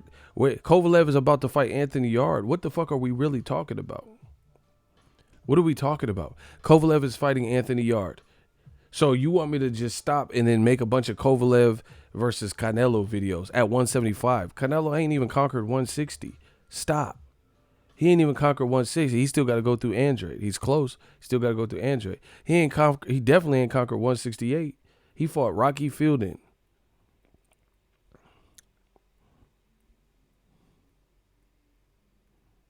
Hey, block Chris.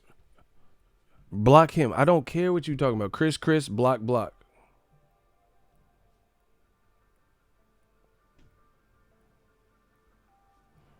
What the hell is COP 10,000? Sean Jones, what is that? I don't even know what type of super chat you just left. What the fuck is COP, bro? You down with COP? Yeah, you know me. You down with COP? Hey. This motherfucker left 10,000 ants or something. What is that? What is COP? Hey, real brother, help me out. I don't even know what kind of currency. We got that new currency.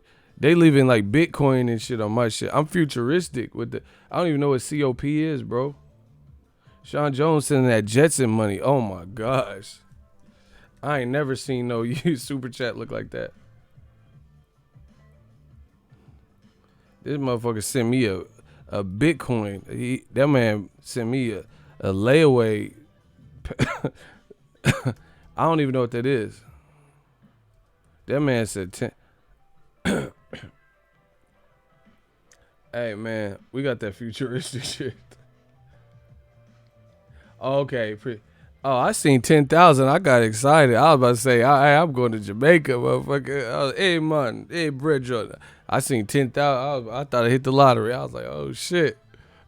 No, shout out to you. He said, ego dripping off that vampire stream. Keep up the grind. You already know. Shout out to you, man. I appreciate you. Hey, bro. Man, I seen that 10,000. I was like, mama, we made this. I was like 10,000 and anything. I'm about to be in Dubai and shit with my shit. I'm about to go straight to Dubai. What up, Fight World? The Vampire Stream from Dubai. Like, hey, I seen that 10,000. I was about to get off here, call my ex, and hang up on her. What time is it? Yeah, I was about to call my ex, hit her with that too short bid, and then just hang up. Don't, yeah, y'all better not do no super chat like that. It's about to really be, shout out to my man, though. I appreciate you. He said Colombian peso is cop. I know that he hit me with that police brutality, that COP. That's what I'm talking about.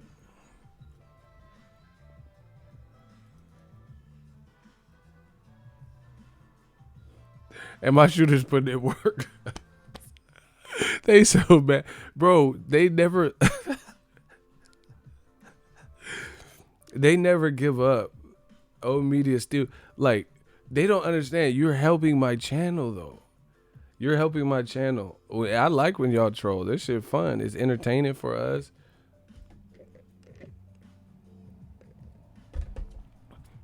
And see, listen. Old media is so stupid. They don't realize that they're helping me destroy old media. Because they keep coming to my shit as opposed to supporting old media and then boosting them up. Like, hey, man, get up, Craig. Because, they knocked on the ground. Get up, Craig. Come on, Craig. Get up, Craig. They don't want to encourage their own. They want to tell me everything that we doing is some bullshit.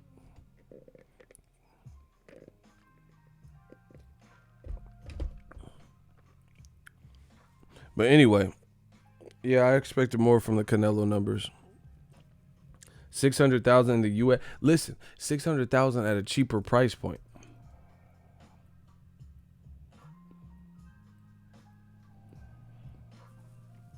Shout out to Sean Jones, man.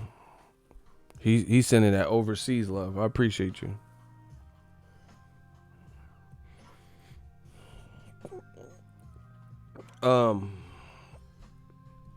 Yeah, how does that even work? See, that's how you know the promotion and different things like that is because how is it that under HBO, Canelo did more numbers in the big fights, his big fight.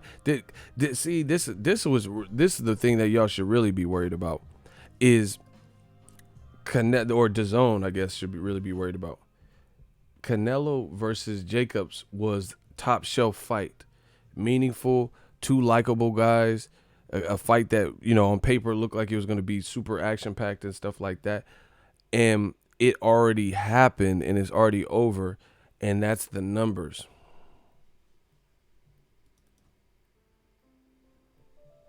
Do you get what I'm saying? They don't have anything that name a fight that's bigger than Canelo Jacobs. He said next DAZN Plus members is going to be $49.99 a month. Bro, name a fight that they have coming up bigger than Canelo Jacobs. So, see, this is the problem. They've already, as of what they have on the books, they've already reached their climax, their peak. Pause. Name a fight that's bigger than Canelo Jacobs. Name someone who has star power and you think not, it's going to be a good fight, because Estrada versus Rungvisai was a good fight. But the planning, to come out the day of the Avengers, I don't know if that was the best day to generate numbers. Okay, you're in the hot seat. Y'all keep saying the stupid shit. El Barra, he said, so you're saying better promotion would have made better numbers? So you think a lack of promotion is going to get you better numbers? That's what you were really trying to like question?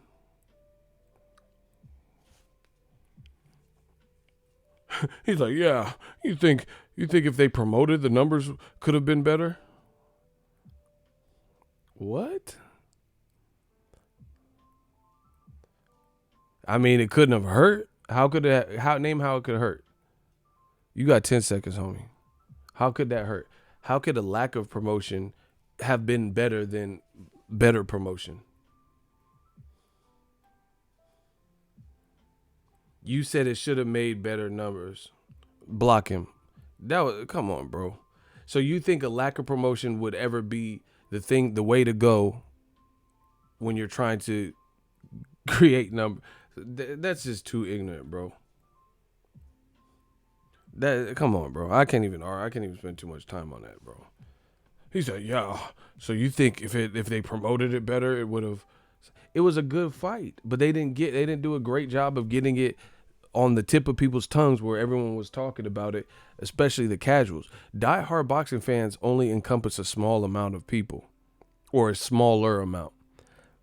There's only a dedicated people where they're gonna watch Sorung Vasai Estrada, Rancis Bartholomew, Robert Easter Jr., and every little fight like that. That's a dedicated group of people. So yeah, the fights that really go are the ones that, like Mayweather, people who have been cash cows and shit like that. And yeah, promotion is part of it.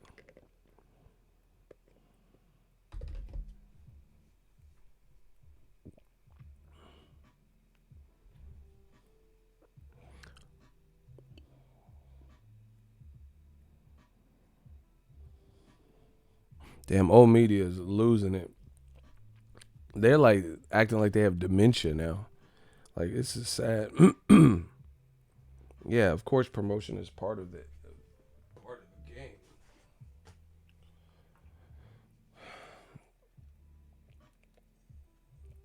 Look at Anonymous guy. See? Man, I ain't worried about it. If y'all think that was great numbers, enjoy that. That's cool. He said 600,000 at a $20 price point for a Canelo fight on Cinco de Mayo weekend is an absolute and utter failure. That I forgot about. See, Ego's army is just getting crazy. That's another great point. You have a Mexican star who put out millions on HBO, did good numbers on Showtime when he was there, etc. Been on pay-per-view, fought Floyd, and he fought on a Mexican-American holiday, Cinco de Mayo, See, this is why people hate Floyd. Because here's the... Bro, I told you, Floyd... this is going to piss people off, but I'm telling you the honest-to-God truth. Floyd is a bigger star, and always has been, than Canelo Alvarez. Hey, Block Bang Gang. He keeps saying ego gorillas. E-gorillas. Okay. Bro, I don't know. It sounds like you trolling, dog. You just keep saying gorillas. Yeah, so we got your monkey, bro. Bang Gang 1. We got your monkey, bro. You keep saying the same thing over and over. Bow. Oh, shit. We get it. You want to call us monkeys. Great. Haha. Anyway, Canelo has never been the same size star as Floyd Mayweather. Here's why. Hold on. Y'all got to smash the like button. This is going to make some people mad. Smash the like button. I'm digging in deep. I'm going to get deep in your ass. Pause. If y'all want to hear this, can I get a hell yeah? I'm going to break this down. All that hate Floyd Mayweather got. All that fucking hate. Mayweather's still a bigger star. And they know it. There's a couple reasons for it.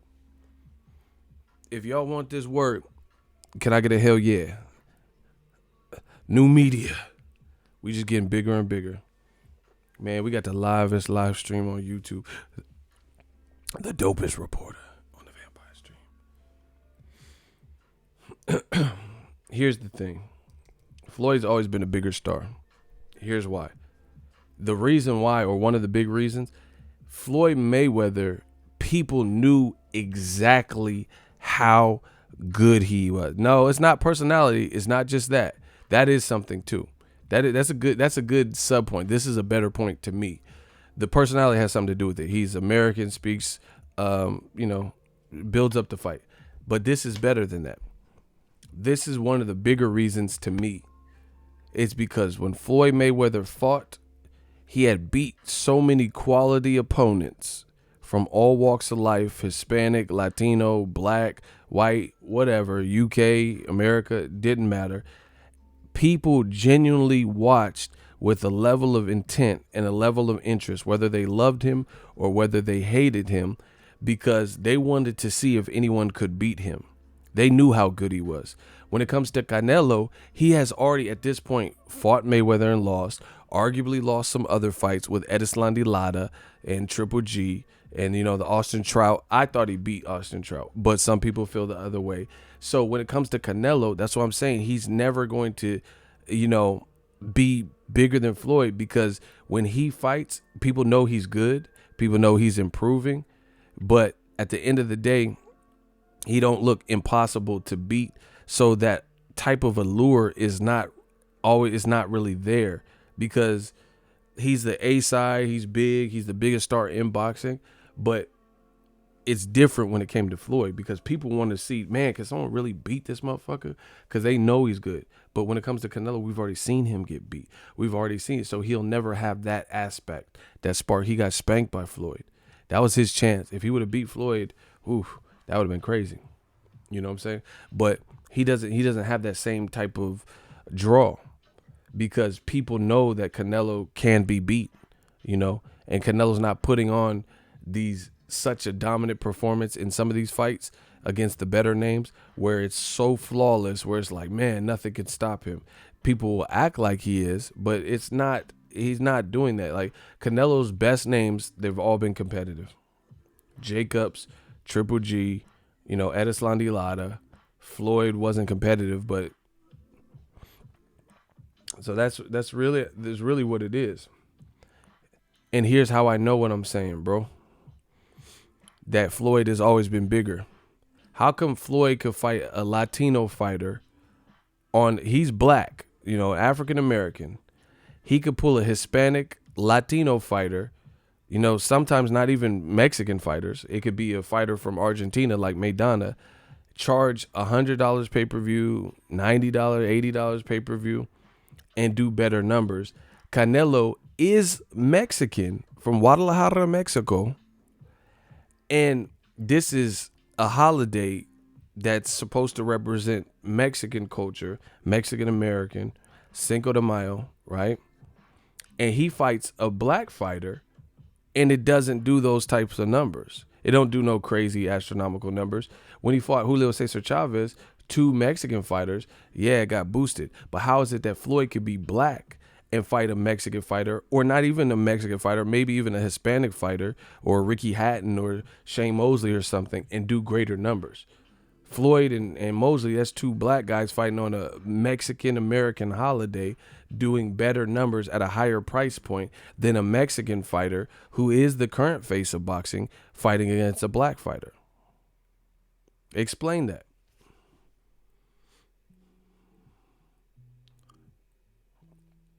That's like, okay, if Mayweather, let's say there was a Black Panther Day or Black History Month or fucking Kwanzaa. Let's say there's a black holiday, right?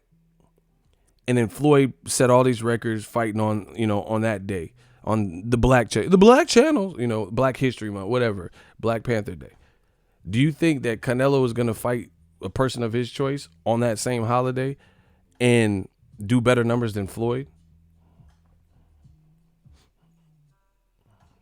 Y'all gotta really ask yourself this. That motherfucker said Juneteenth. Exactly.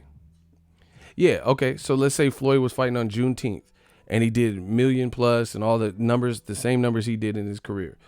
You think Canelo's gonna fight on Juneteenth and surpass his numbers?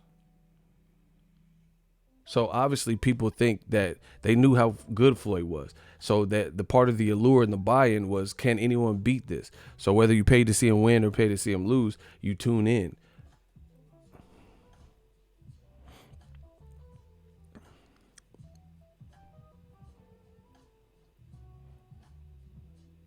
You pay to see it. Or like let's say Conor McGregor. Let's say there's an Americanized Irish holiday, St. Patty's Day. Who can be black or Mexican or from Argentina and then beat Conor McGregor on St. Patty's Day? Do you get what I'm saying? Like something that's traditionally Irish, and he's from Crumlin. I know what you're thinking, Who can fight on St. Patty's Day and do a bigger crowd than Conor McGregor? That's not Irish. You get what I'm saying? So whether they like it or not, the people and the man fans and the haters, Floyd was just a bigger star because he could fight on the same quote unquote Mexican dates, May and September, and generate bigger numbers, even when his opponent might not have been Mexican.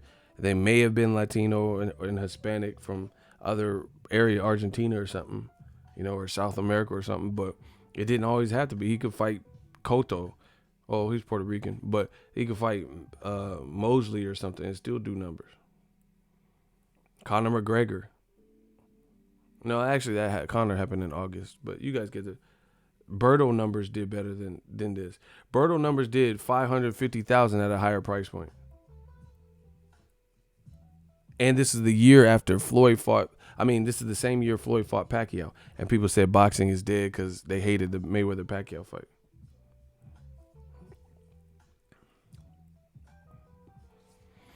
Yeah, you're right, Ego. I had friends who would pay to see Floyd lose just because they didn't like him and would be salty as fuck when he won. That's what I'm saying. So he has his setup is different. But see, people would they're not paying for Canelo. Like I'm not saying he doesn't have any fans, but I'm saying he don't drive the same type of events. And this is what I said from the beginning. His event, he's a Mexican man on a Mexican American holiday, and he just fought a black person, and it generated less noise than Mayweather Maidana, a black guy fighting a guy from Argentina. So that it shows you that Floyd was a bigger star. He was more proven, and I think a lot of it had to do with the fact that Floyd Mayweather, people in their heart of all hearts, they knew how good he was, so they kept tuning in and kept tuning in. With Canelo, they know he's good, but they know he could get beat. So it's not the same, allure. I can't miss it. Who wants to be, even if you hated Floyd, who wants to be there when Floyd get knocked the fuck out and you didn't watch it live? So you don't have that memory. You know what I'm saying? Like when Marquez knocked out Pacquiao, I seen that live. That was like, oh, shit. You even heard Roy Jones. He was like, oh. And I know what I'm saying to be true because Julio Cesar Chavez Sr., a Mexican legend, just critiqued Canelo's performance. See, this is what I noticed too, and it's funny with certain cultures, how you see certain things where if certain people say a criticism, they try to attribute it to racism. But then you'll see other people who say the same thing, and then they never get criticized. Like if I say Canelo, he tapered off in the Jacobs fight, they say I'm racist. But a lot of what I said, Julio Diaz and Juan Manuel Marquez and Julio Cesar Chavez Sr. said. But when I say it, they say I'm racist. You see? The man fans and the diehard Canelo fans say I did something wrong.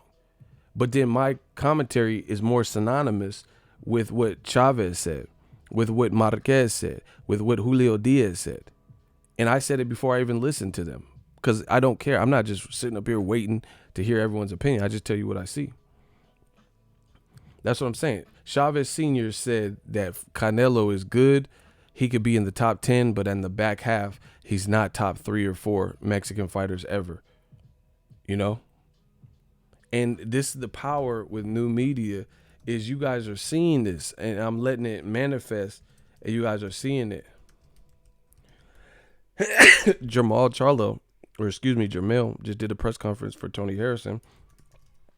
He said I could have seen the Daniel Jacobs draw. He said I could have seen a draw, but there's politics involved. Chavez Sr. says this, and I quote, I think Canelo Alvarez is among the best Mexicans in boxing history, but he's still not in the top 3 or 4. This is from Julio Cesar Chavez Sr., Mexican legend. Canelo versus Jacobs was a fight that didn't have a lot of action. Jacobs fought very well, but he did not win because he did not throw enough. Canelo was able to nullify him with the waist movement, but he didn't take a lot of risk. He fought well, and he did not improve since his last fight. That's what he said about Canelo.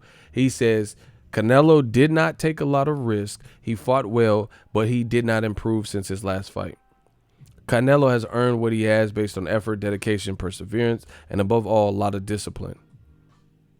He said Canelo did not take a lot of risks and has not improved since his last fight, which would have been Golovkin too. You know what the funny thing about Mexican legend Julio Cesar Chavez saying that? Your boy Ego said the same thing. I said, how come Canelo Alvarez in the Jacobs fight got tired out of nowhere after looking very good in the early rounds, in the early goings? He looked tired in the second half of the fight or the middle of the fight.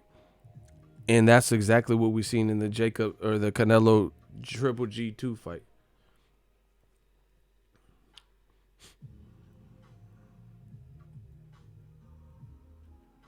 It's funny. It's funny how that works. So I say something, I'm racist, I'm biased ego, I'm a bitch, I don't know jack shit and fuck all about boxing.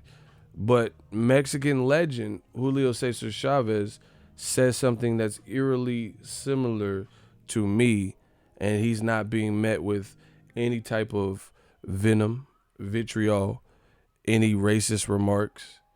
And he said the same thing. Somebody got some explaining to do. Y'all got to explain what's happening here. You know, when Julio Diaz said virtually a lot of what I said after I said it, why is he not being met with the same criticism? When Juan Manuel Marquez, they said, oh, he's just saying that because he's a fucking hater. He hates Canelo. He's never liked Canelo. Okay, why did Julio Cesar Chavez see?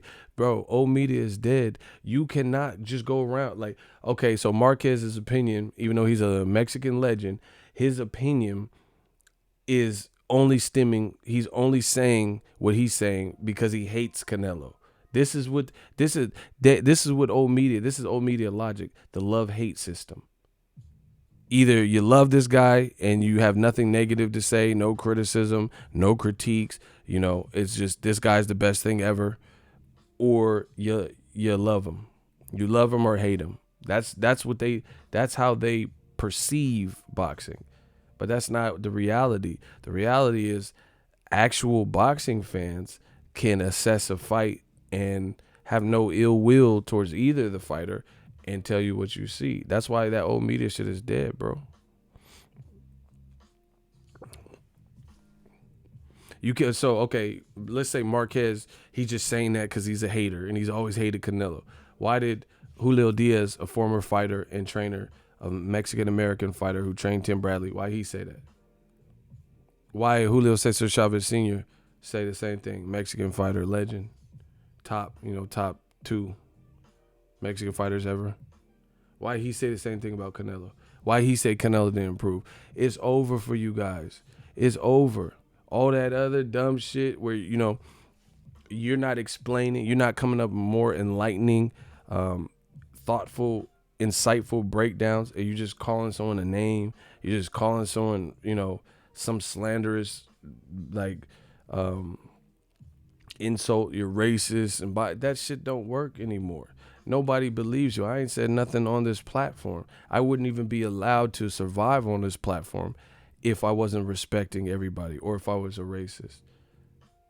YouTube wouldn't tolerate that if I'm just like, yeah, Phil Florida, filth, and I hate all of y'all. You know, I couldn't even get by that. I'm a minority in America. Like, bro, how would they even, they would have all types of, if I was saying anything against women, against gays, against anyone's religion, against anyone's race, if I was doing those types of things, if that was my personality, which it's not, but if it was, I wouldn't even be able to last on this platform.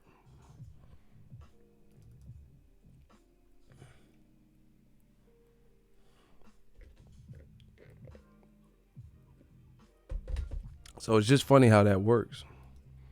It's funny how your boy Ego say the same thing as actual fighters before the actual fighters, and some have similar pedigrees or backgrounds, and they say the same thing. Funny how that works. You know, Jermell Charlo just said at the Tony Harrison fight, he said, I think the Triple G, I think the Jacobs Canelo fight, I think Jacobs might have won. Now what are they going to say? Oh, he just hates Canelo. Oh, he's just going with him because he's black. No, he don't even like Jacobs. Him and his brother run down on have these little altercations with Jacobs.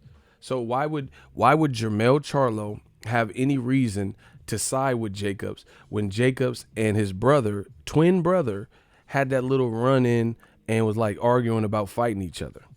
So what allegiance would twin Charlo, Jermell Charlo, have to just side with Jacobs for any reason when his brother and him like, oh, I came at the perfect time, and they had that little trading of words in the hallway at the Barclays. See, these dudes, old media is dead. I keep telling you that. Pour out a little liquor.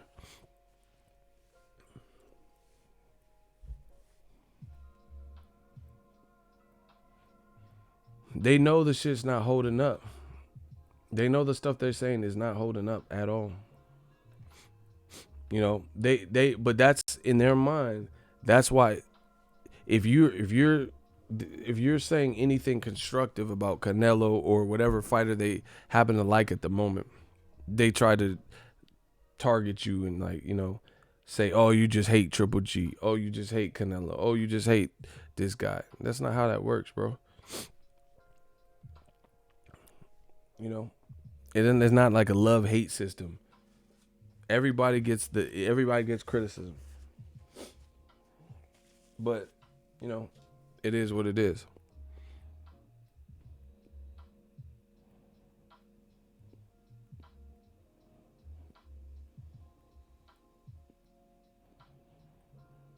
So I'm loving my job, people.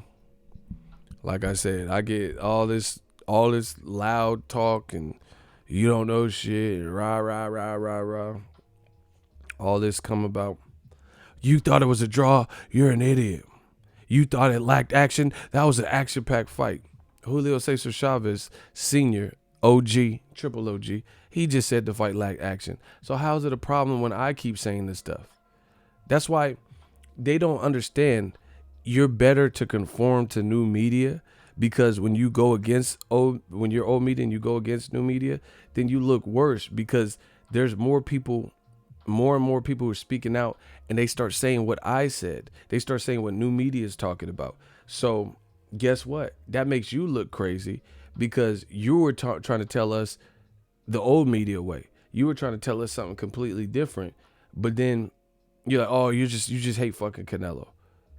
Chavez just gave him his props. He said he's top 10. I'll put him at the back half, not 3 or 4, but he hasn't improved too much from his last fight. It wasn't an action-packed fight. Julio Diaz said the same thing. But then when I say it, I'm biased. So it like I said, I'm loving it because old media, they keep dying out because what we say keeps coming true. You have more and more people who back up what we say with insightful, real boxing commentary than not. Oh, you thought it was a draw? You're a fucking idiot. Anybody that thought it was a draw don't know shit about boxing. Okay, Jermell Charlo just said it was a draw. Oh, you thought this was a fight that didn't have the action and you thought you expected more? That's bullshit. This was an action fight. Julio Diaz said it wasn't an action fight. Ego said it wasn't that much action, like as I expected. Julio Cesar Chavez just said it wasn't. Bro, they dying out.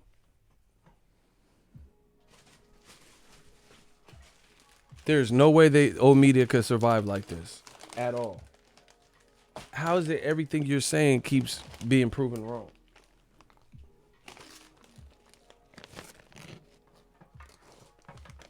nobody likes Floyd Mayweather. Floyd does better numbers at a higher price point than Canelo.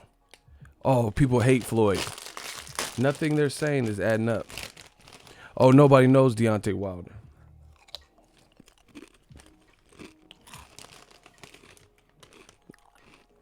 How can you be this perpetually wrong?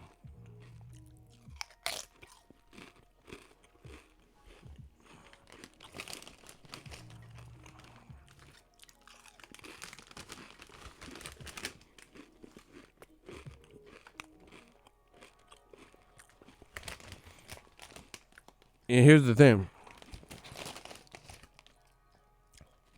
Floyd Mayweather more accurate than Canelo. He gets called a bitch. And pillow fisted Floyd and chicken runner Floyd and run Mayweather and shit. Floyd run weather and all this stupid shit. His accuracy makes for more eye-catching shots.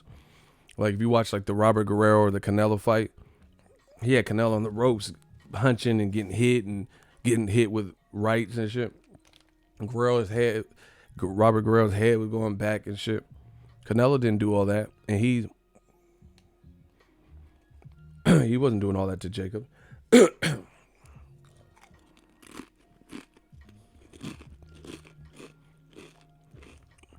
And then when Floyd fight, they say you're a runner and boring. Canelo fight, they say, yeah, man, I like a good tactical fight. All right, bet that.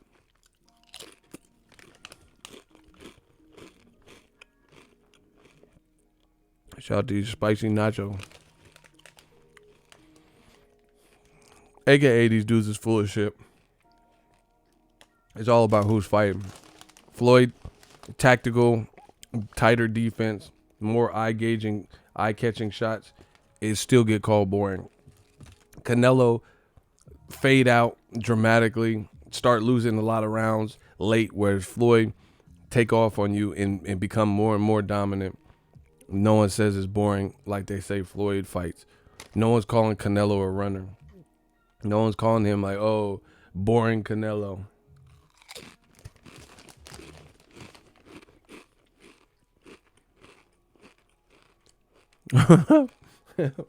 Good luck to old medium. They getting fucked up.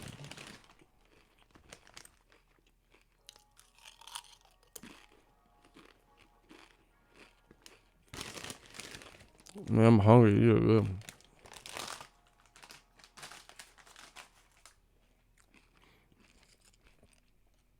So the double standards be off the track. Now they suddenly love the sweet science. Exactly. And the only reason my streams be rubbing these dudes the wrong way while they keep coming back, because they know it's true. They know it's true. And they know they can't defend it. That's why they come out with all these insults and theatrics. But it's cool, because I'll be in the DMV for the Jared Hurd fight. I'll be in New York. I'm not hard to find, bro. I ain't no tough guy. But I'll be at Wilder fight. I'll be in the DMV. Y'all know where I'm at.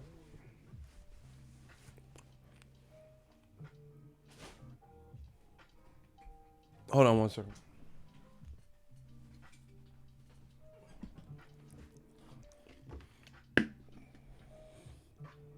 Canelo was crying after that fight.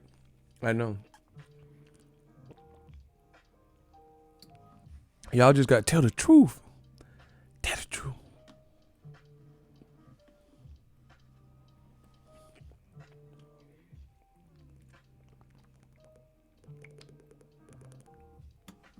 Like I said before, Canelo's not as good as Mayweather. It's just what it is. He's good. He's not as good as Mayweather.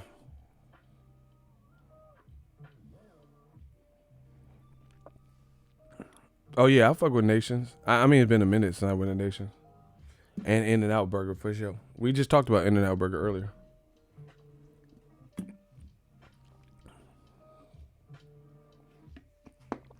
Weight Watchers for what fight? Man, Whatever the fans want, that's what y'all get. Man, I ain't even bought my ticket yet. I need a secretary. I need to get a secretary. LJ need to help me. She don't want to help me. She don't want to see me do good. Vegas not the same without Floyd. That's what I'm saying. I know people in Vegas. When Floyd fought, I've been there. Shit was wet.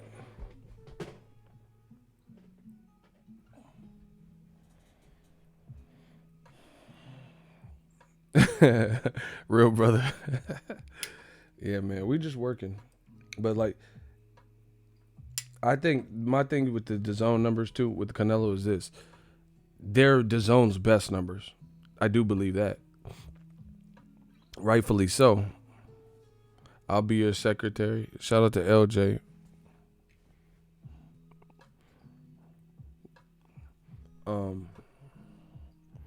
I do believe they're DAZN's best numbers, but that's, it makes sense because it's the best fight that they put. But my thing that if you really think about what I'm saying, think about it. That was the best fight by a wide margin that they have on the books. And that's where it was at. With all the promotion, okay, for example, Maverick Carter and LeBron James did a Canelo Jacobs promo, right? And it did 600,000 streams in the U.S. I don't know if that's Fathom events. I'm assuming that's all that. Bars, Fathom events and stuff at a cheap price point of $20 or cheaper price point than the average pay-per-view. What does that tell you about the level of interest? How can Mikey Garcia, a Mexican-American, and Errol Spence, a black fighter, generate more revenue in their buy rates than it sounds like this fight did? It shouldn't even be close. This is Canelo on Cinco de Mayo. Joshua ain't even from America. So he don't have it's not UK Day in New York in June 1st. So he has no real pull in America like that. Some people, like him as fighters, but he has a late replacement opponent. So I can't imagine that, because Vegas, the weigh-in and shit looked lit. I can't imagine that Joshua, a British fighter who hasn't built his profile in America and his initial opponent didn't make it to the actual fight week.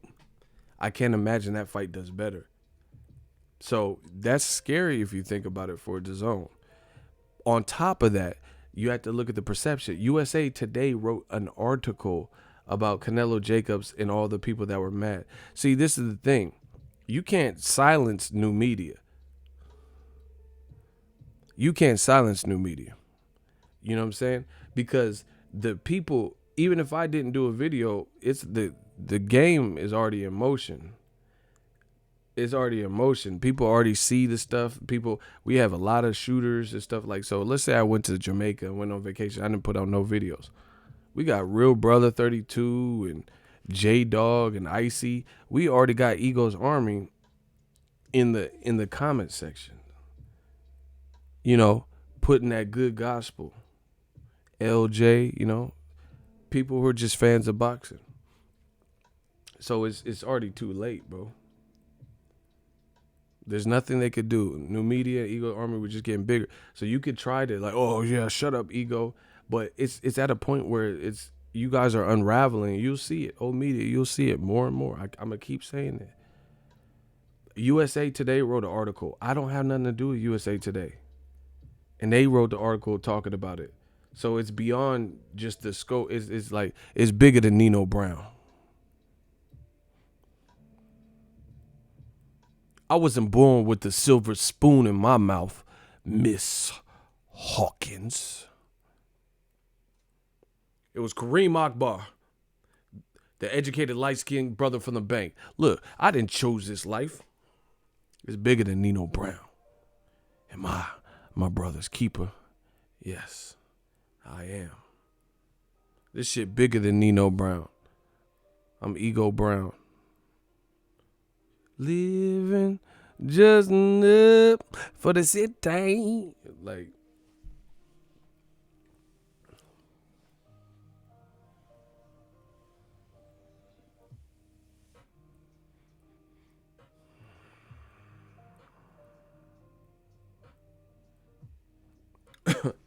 And see, like I said, Canelo Jacobs, that's a good point. He said, AJ, I don't know. I just feel like Canelo Jacobs was a big fight, and being stuck on a stream, he said the old hip hop tip, Nino, your services are required in here. That man came with that revolver. I just feel like that was the biggest, like, you can't, like, in boxing, you can't blow your wad. You know what I'm saying? Like, for example, okay, Broner Pacquiao for Al Heyman, that wasn't it, that was just something, that was just in January for them. Do you get what I'm saying? Like, they look at the other fights that they got coming up on PBC. Just really look at it. Like Spence Garcia, that wasn't just like, oh, that's the whole, the big fight for the calendar. People are already, okay, that happened. We seen what happened with Mikey. Won't.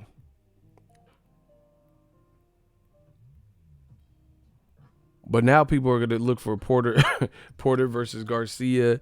Both Charlos is fighting. Charlo Harrison with controversy, and they're doing a good job selling the fight.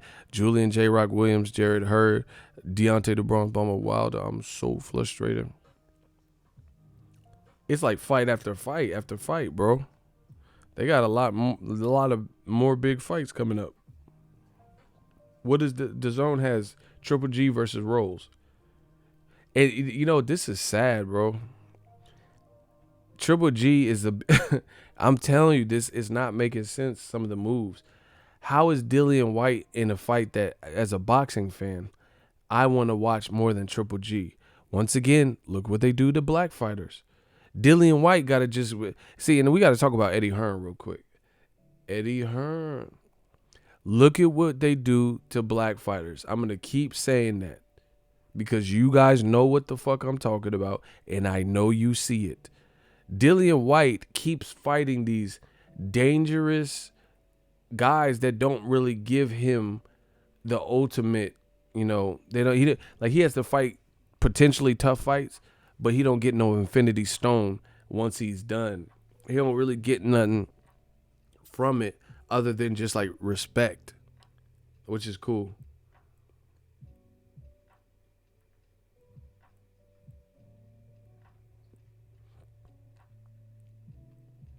Block, it's the Ralphie. It's the block. Block, it's the Ralphie. Don't say, no one else say nothing to him. Shooters block him. It's the block. That's your new name.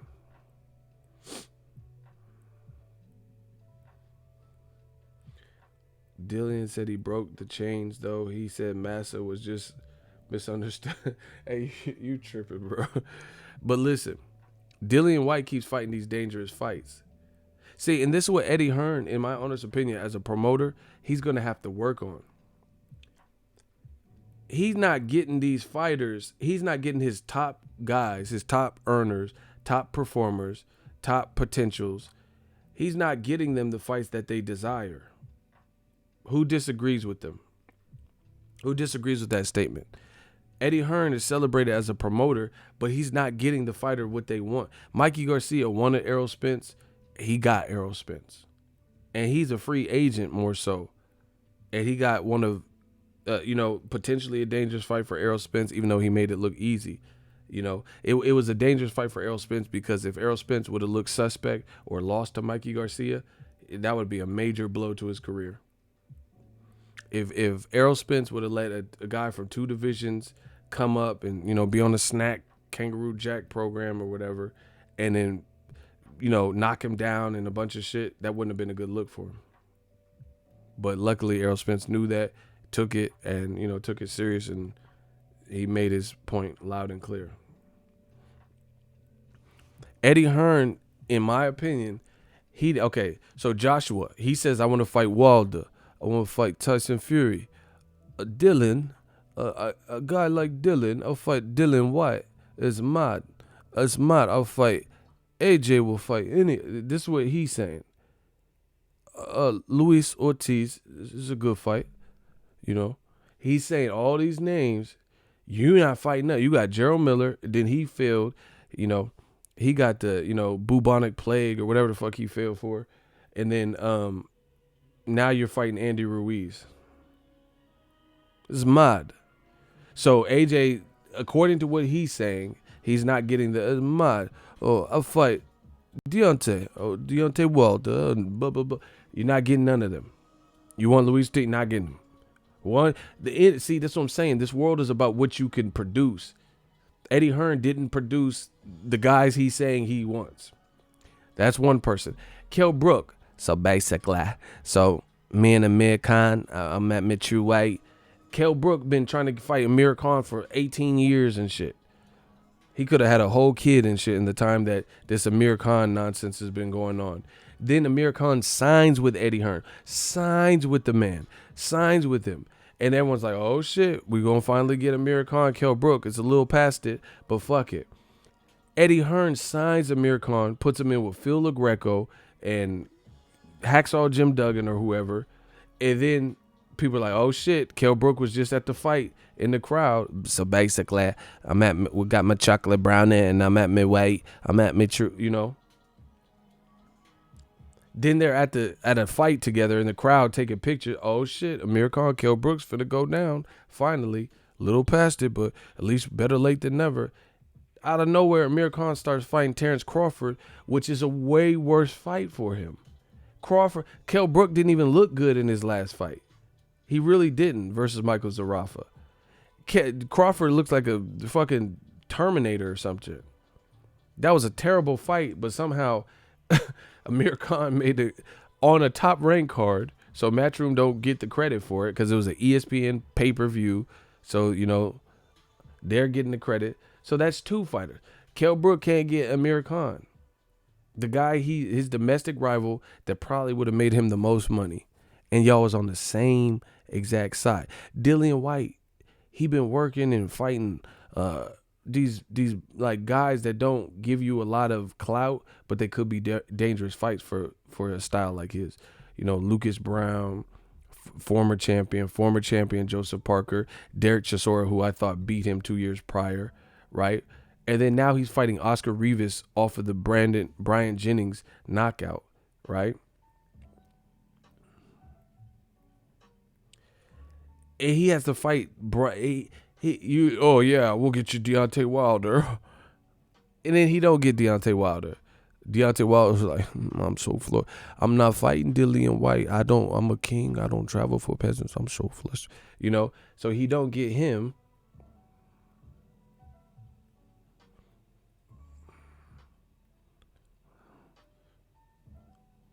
Dillian White don't get.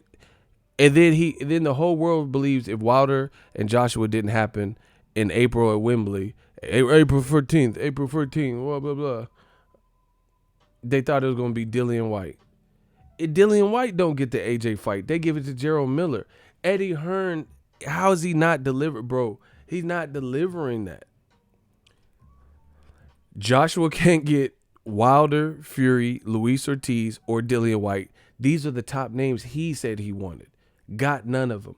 Kell Brook can't get Amir Khan. Domestic rival would have been probably his biggest paycheck. And that's more reasonable than Amir Khan versus Crawford. Everyone knew, you know, unless Crawford turned back the clock or something, unless Khan turned back the clock, everybody knew probably wasn't the best fight for Amir Khan. Whereas Kell Brook and Khan would have probably been closer based on where they're at. Then Dillian White, he going through all these tough tests and, you know, Barry Hearn calling him Django and all this shit. And then he fighting Oscar Rivas. And Tyson, meanwhile, this is what I'm saying. Look what they do to black fighters. Meanwhile, the white fighter, Tyson Fury, Caucasian gypsy, right, from the UK too, he claims he beat Wilder.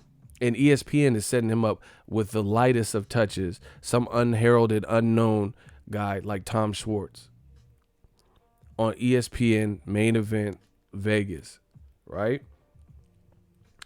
Tyson Fury almost got knocked out by Wilder and gets to fight Tom Schwartz.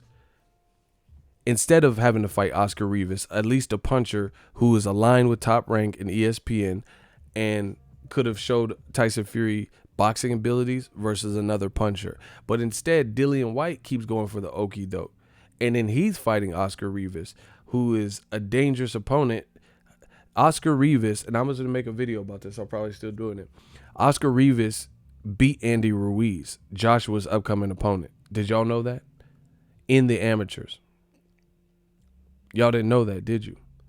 Oscar Rivas beat Kubrat Pulev in the amateurs and went to the Olympics or Junior Olympics or some shit. And he's coming off a Bryant Jennings fight where he knocked out Bryant Jennings.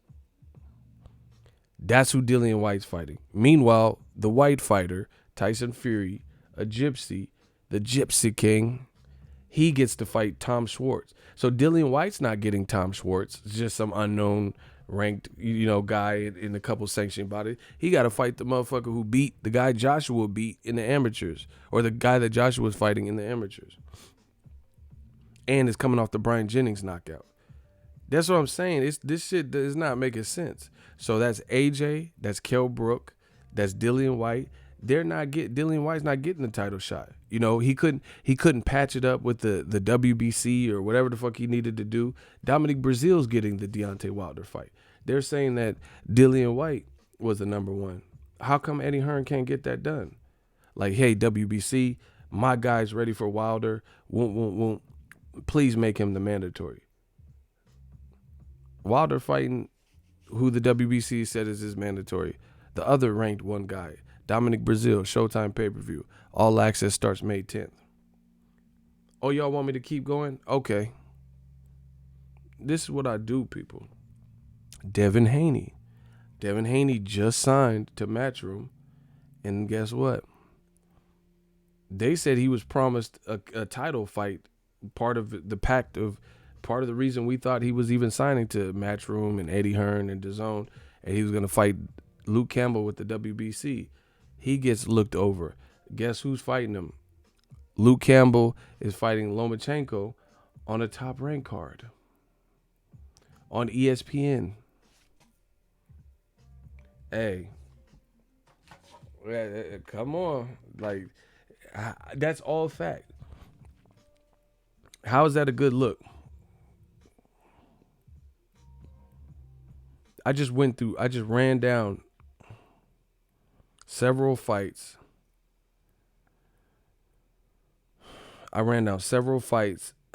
How Eddie Hearn didn't give prime guys the fight that they wanted. I dare someone to try to tell me I'm wrong. Tell me what I messed up in that whole diatribe.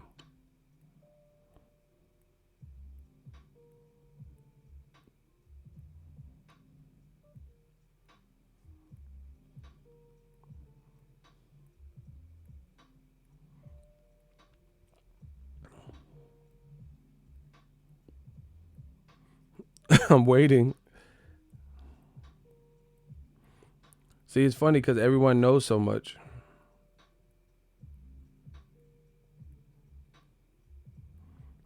Everyone knows so much until it comes time to actually break it down.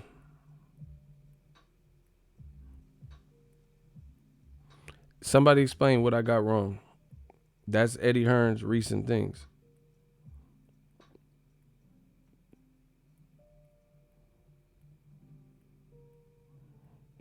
Nobody got no answers?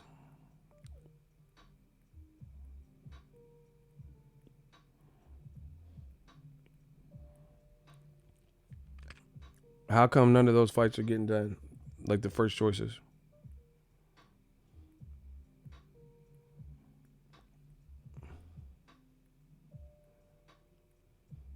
Nobody? Y'all just gonna sit there, huh? And they say new media, we don't know what we talking about.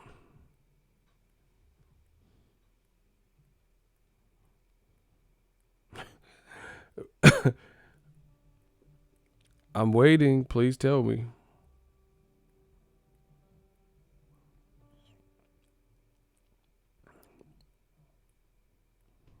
So how is it that Top Rank is getting Lomachenko what he wants? Undisputed. He's getting him closer and closer.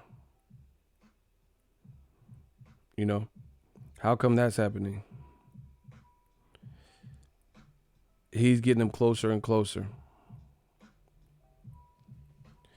Al Heyman getting Jermell Charlo what he wanted, an immediate rematch at his belt. You know, I'm sure there was a rematch clause, but still, it's happening. Once again, how come Lomachenko too? Certain fighters don't have to rematch their fights. They're tough, contested fights.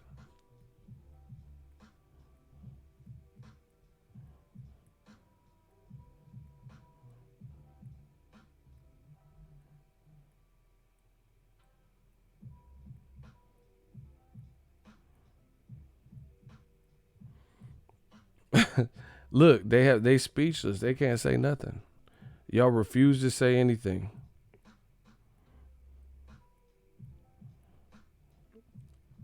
Tell the truth. Tell the truth. So Dillian White, how come he didn't fight Wilder? He said Eddie Hearn was saying he was the mandatory. How come he didn't get that done?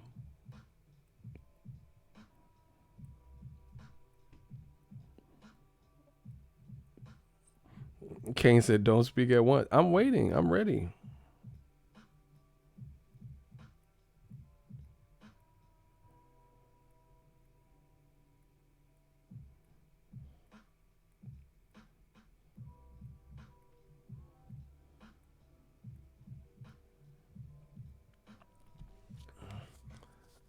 I'm gonna need you to say some, say.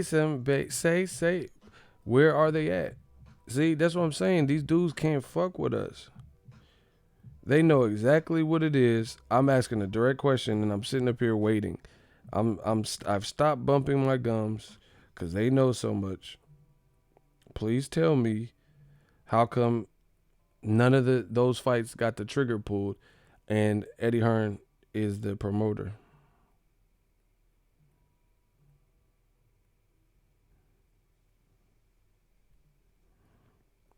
New media.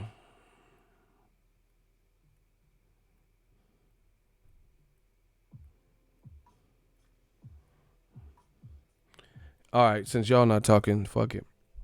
Here's the other thing. Devin Haney, just Google it. He was talking about fighting Luke Campbell. That's part of. He said, "Bro, oh my gosh, I know because I know who did the interview. I know who did the interview. He's Devin Haney just did an interview talking about. I think might have been Fight Hype. He was talking about fighting, how he signed to Matchroom, and he was gonna get a hold on, I'm see. Now y'all pissing me off because this once again, this is what new media has to do.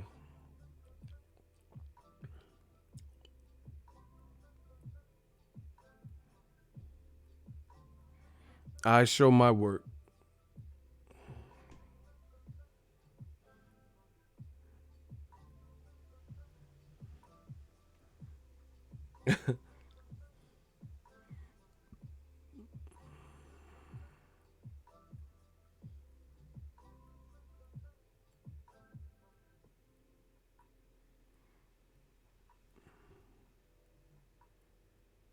Hold on.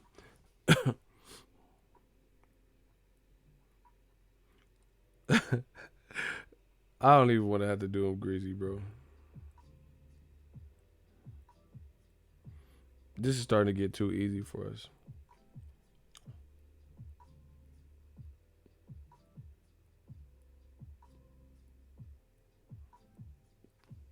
Hold on. You know, I'll pull it up right here.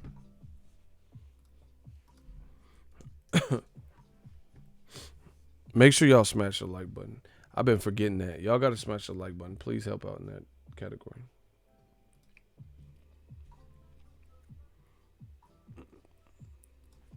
Smash the like button.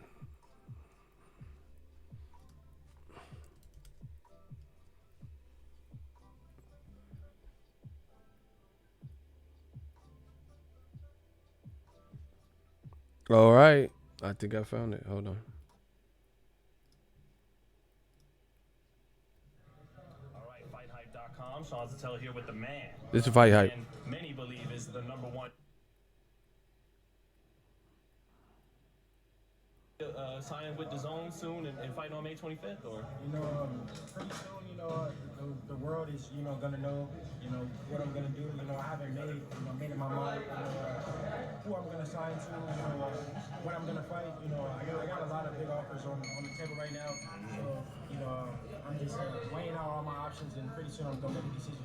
How tough of a decision is that to make in today's climate where it's cold wars? If you sign with one network, you can't fight someone on the other network. You got to be very strategic, and you got to make sure that you make that right decision. So that's why I'm taking my time, and pretty soon the world will know what I'm gonna do.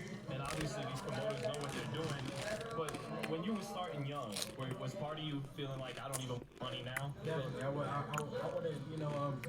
completely by myself, but in business, they say they never give you your actual work, because of course, they want to make money, and so you never get your actual work, but I'm getting closer and closer to it. Look, I guess I've heard the phrase, it's not what you earn, it's what you negotiate. Is that what you're finding out, I guess? Definitely, I got a great team behind me. My dad's been. The WBC is the most prestigious title in boxing. Yes. look. Now, regardless of what network you go to, the green belt, the WBC is the most prestigious title in boxing. Yes. It's vacant at lightweight now. Mikey has said that, I believe, if it's not official yet, it's all but known that Mikey Garcia will vacate the title. Whoever you sign with, do you feel like you'll get your chance to fight for the WBC title? 100%, 100%. Boom. What'd I just tell you?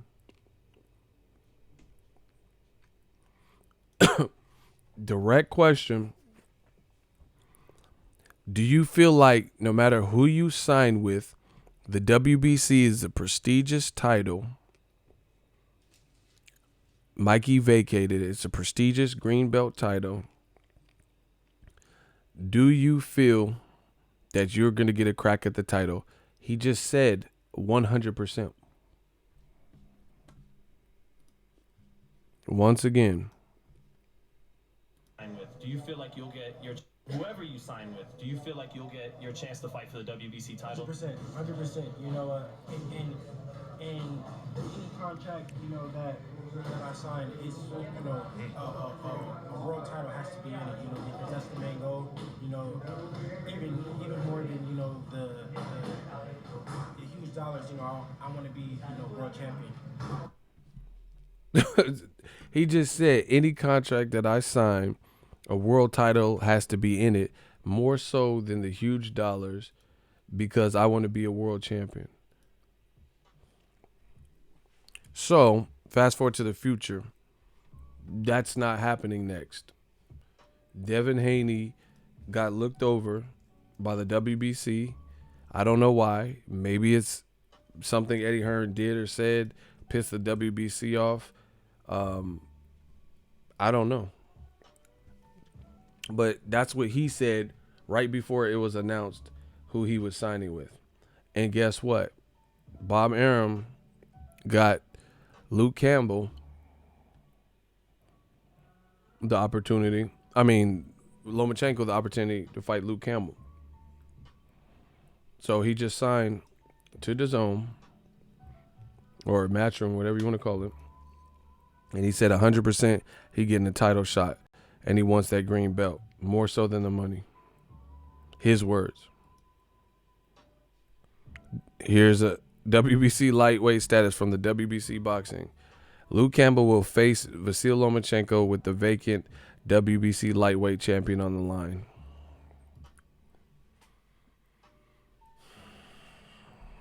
So, I don't know. You tell me. You tell me if new media ain't it.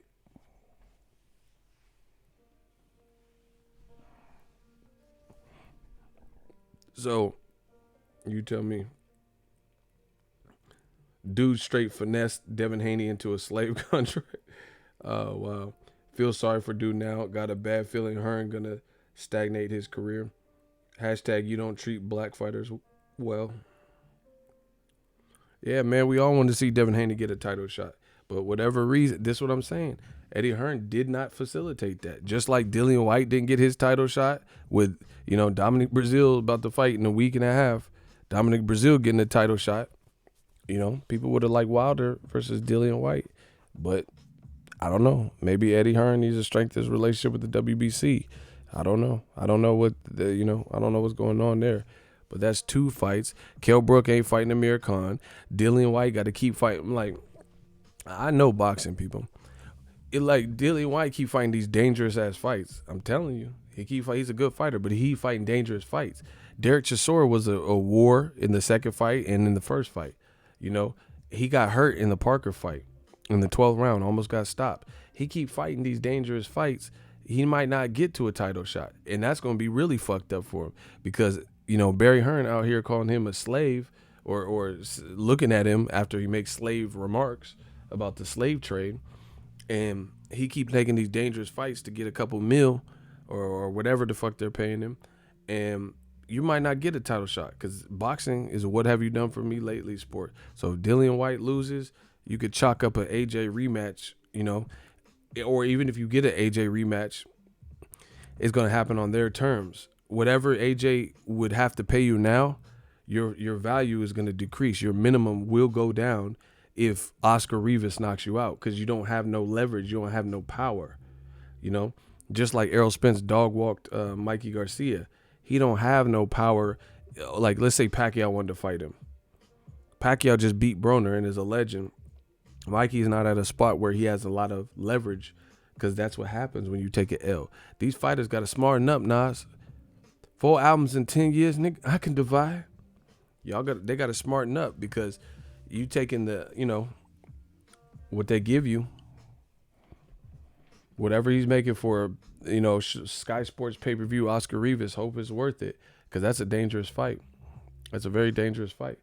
So, in that, if he loses, that's going to hurt him. Shout out to my boy Mir. He said, who knows when Devin Haney will get a title shot now. Bro, it's not going to happen anytime soon now. Unless it's out of 135 or someone gets injured. I told you. This is why I'm saying Eddie Hearn got these fighters like, okay, man, let me focus on one thing. I told you, man, new media. Y'all think it's a game. This is Lance Pugmire. Look, Lomachenko's about to fight for the 3rd title. Okay, WBC proposed a tournament. Bob Arum tells me Teofimo's not fighting Fortuna in this WBC tournament, but he's going to instead meet a top-rated IBF contender, Masayoshi Nakatani, July 20th in an eliminator. The winner would be in line for Richard Comey. So, once again, top rank. Bob Arum is a shark out here. He's putting in work. I'm trying to tell y'all. So,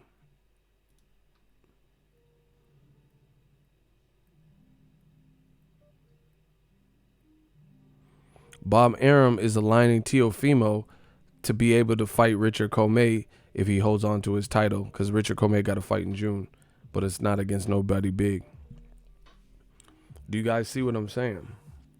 So if Richard Comey keeps his title, Teofimo's fighting some Japanese guy that's ranked in an eliminator.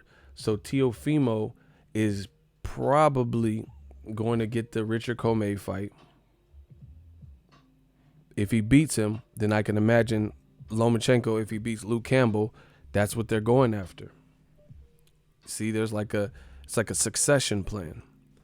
If all goes according to plan, Lomachenko should be the winner or the favorite over Luke Campbell. So if he gets past Luke Campbell, collects that belt, Teofimo fights Richard Comey. If he beats him, then I can imagine Lomachenko and Teofimo for undisputed. I don't really see Eddie Hearn's succession plan. Amir Khan, Eddie Hearn fighter, just fought Crawford and lost cool points because most people believe he quit. Where does he go now? Kell Brook fought Michael Zarafa, didn't look good, and still can't fight Khan, or still hasn't fought Khan. if they fight now, it's not going to be as big as it once was. Dillian White keep fighting dangerous fights, so if he loses, that's going to hurt his title shot. AJ's fighting a guy who's being body shamed, so even if he beats him, I don't know if everyone will give the proper respect to Andy Ruiz. I think Andy Ruiz could scrap, but not everyone knows him. Tevin Farmer, who's he gonna fight?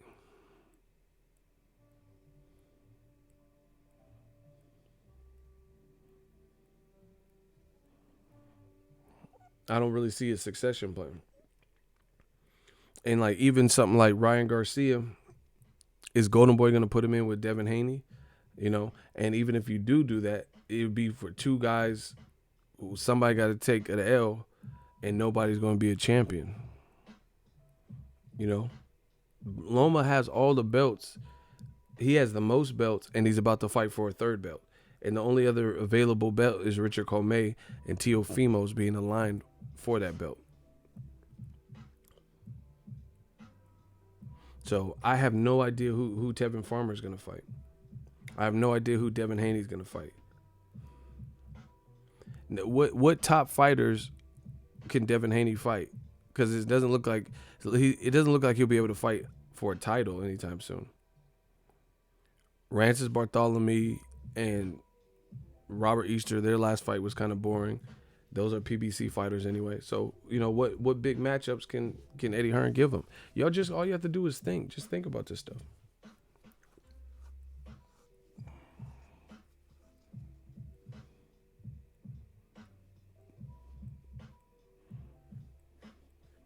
Gerald Miller, I don't know when he's coming back. Who? What big fight are they going to give for Daniel Roman? Are they going to put him in there with Rigondeaux? Shout out to Sergio Contreras. $1 super chat. Thank you. Appreciate you. The Vampire Stream. This the real deal. This the real deal. This the real deal. Easy work. We're not going to see Devin and Shakur Stevens. Yeah, they're in two different divisions, and Shakur's with Top Rank. So I don't see that happening. That's what I'm saying. All you guys got to do is just think about this stuff. Who's Jesse Vargas going to fight? Jaime Munguia is talking about moving up again, and he didn't look good versus Dennis Hogan. So who's Jesse Vargas going to fight?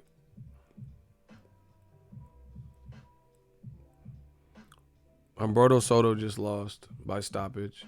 So who's Jesse Vargas going to fight? Brandon Rios just lost to Humberto Soto, who just got stopped by Jesse Vargas. That's what I'm saying. It doesn't seem to. It seems like DAZN has some names, but I don't see with the pool of fighters they have and lacking the killer instinct to get some of these fights done, or maybe the relationships. I don't know. I don't know what Eddie Hearn's relationship is with the WBC, but that's the second fighter where they haven't been able to pull the trigger.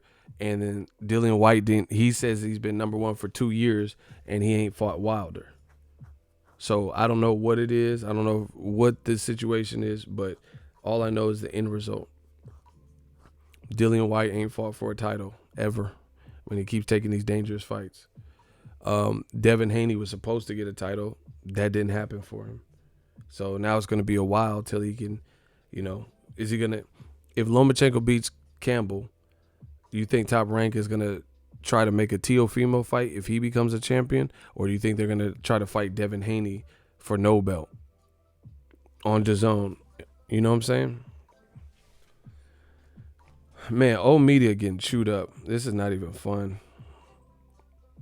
And remember what I said.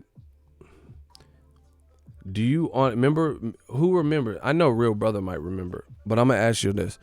Remember when I said the other thing, Luke Campbell is a Eddie Hearn fighter, but Luke Campbell ain't got more pull than Lomachenko and Bob Arum. So remember when I said this, immediately when this news came out that the WBC ordered Lomachenko Campbell. Remember this. Who remembers me saying, I would be shocked if Bob Arum allows a cash cow, one of his bigger stars like Lomachenko, to fight on ESPN. Fight off of ESPN on DAZN. Why would the guy with 2 belts fighting for a vacant third belt fight on DAZN? especially when Bob Arum has badmouthed the zone and says Eddie Hearn doesn't know about promotion. So I think they'll fight in the UK to try to make more money, because that's where that fight will make more money, because Luke Campbell's not a household name in America. But the fight will be on ESPN or ESPN Plus. Who remembers me saying that? This is why new media is so impactful to the game. Kane said, I remember you say that. Yeah, it just makes all the, that's what I'm saying. See, the way I'm winning, the way new media is winning, is because we do a little bit of forward thinking. These dudes are so stupid. They have YouTube channels and talk boxing. They don't know what the fuck they're talking about. They're not well versed. They don't know what they just say something. And then they live by the seat of their pants. There's no planning. There's no anything. It's just, and they don't think it through. So they say stuff off of emotion and all that, and it don't work out. Why would Bob Arum allow his 2-belt champion fight for a 3rd belt off of ESPN? Okay, glad that everyone remembers me saying it. Bam! Look what happened. This just came out after. Loma Campbell may land in UK and on ESPN or ESPN Plus.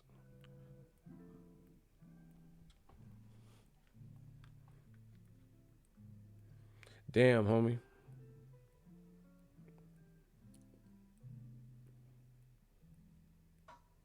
And this came out after I made that video. Check the dates. Ego Stradamus strikes again. It just makes all the sense in the world. How the fucking Luke Campbell, who lost in his title shot to Jorge Linares, dictate and get hometown advantage and fight on his preferred network? Eddie Hearn doesn't have it like that. You know what I'm saying? So we know it's going to be an ESPN fight. Just like Lomachenko Corolla. That was an Eddie Hearn fighter fighting on the top rank ESPN card. So Eddie Hearn can't even bring back somewhat significant fights that have to do with his stable to the DAZN network. Hearn had Derek Chisora, Dillian White in the UK rematch off of DAZN on Showtime. He had Lomachenko, who has some star power, right? He's known about, versus Anthony Corolla, his mandatory, and it was a top rank card on ESPN. Now, more than likely, Lomachenko just got ordered to fight another Matchroom fighter. Eddie Hearn has to have another seat and take a back seat, and then, you know, they'll work on the UK venue, because it doesn't make sense to fight a UK fighter. You know, you can bring out 30,000 people or whatever in the UK, but it's going to be on ESPN. I'm almost positive, because Lomachenko's the bigger guy and he already has 2 belts. How would he get to dictate the location and dictate the network? So once again, Eddie Hearn, you know, what is he bringing back to DAZN? Here's another example. Maurice Hooker is a DAZN co-promoted fighter. Bob Arum beat him on the purse bid for Alex Cicero versus Maurice Hooker. They put the fight where Alex Cicero is from, in OKC. Even though he lost, how did Bob Arum win the purse bid? Bro, this shit looking shaky for DAZN. How you letting Bob Arum get you on the purse bid, and then your champion has to travel to OKC, where the challenger is from?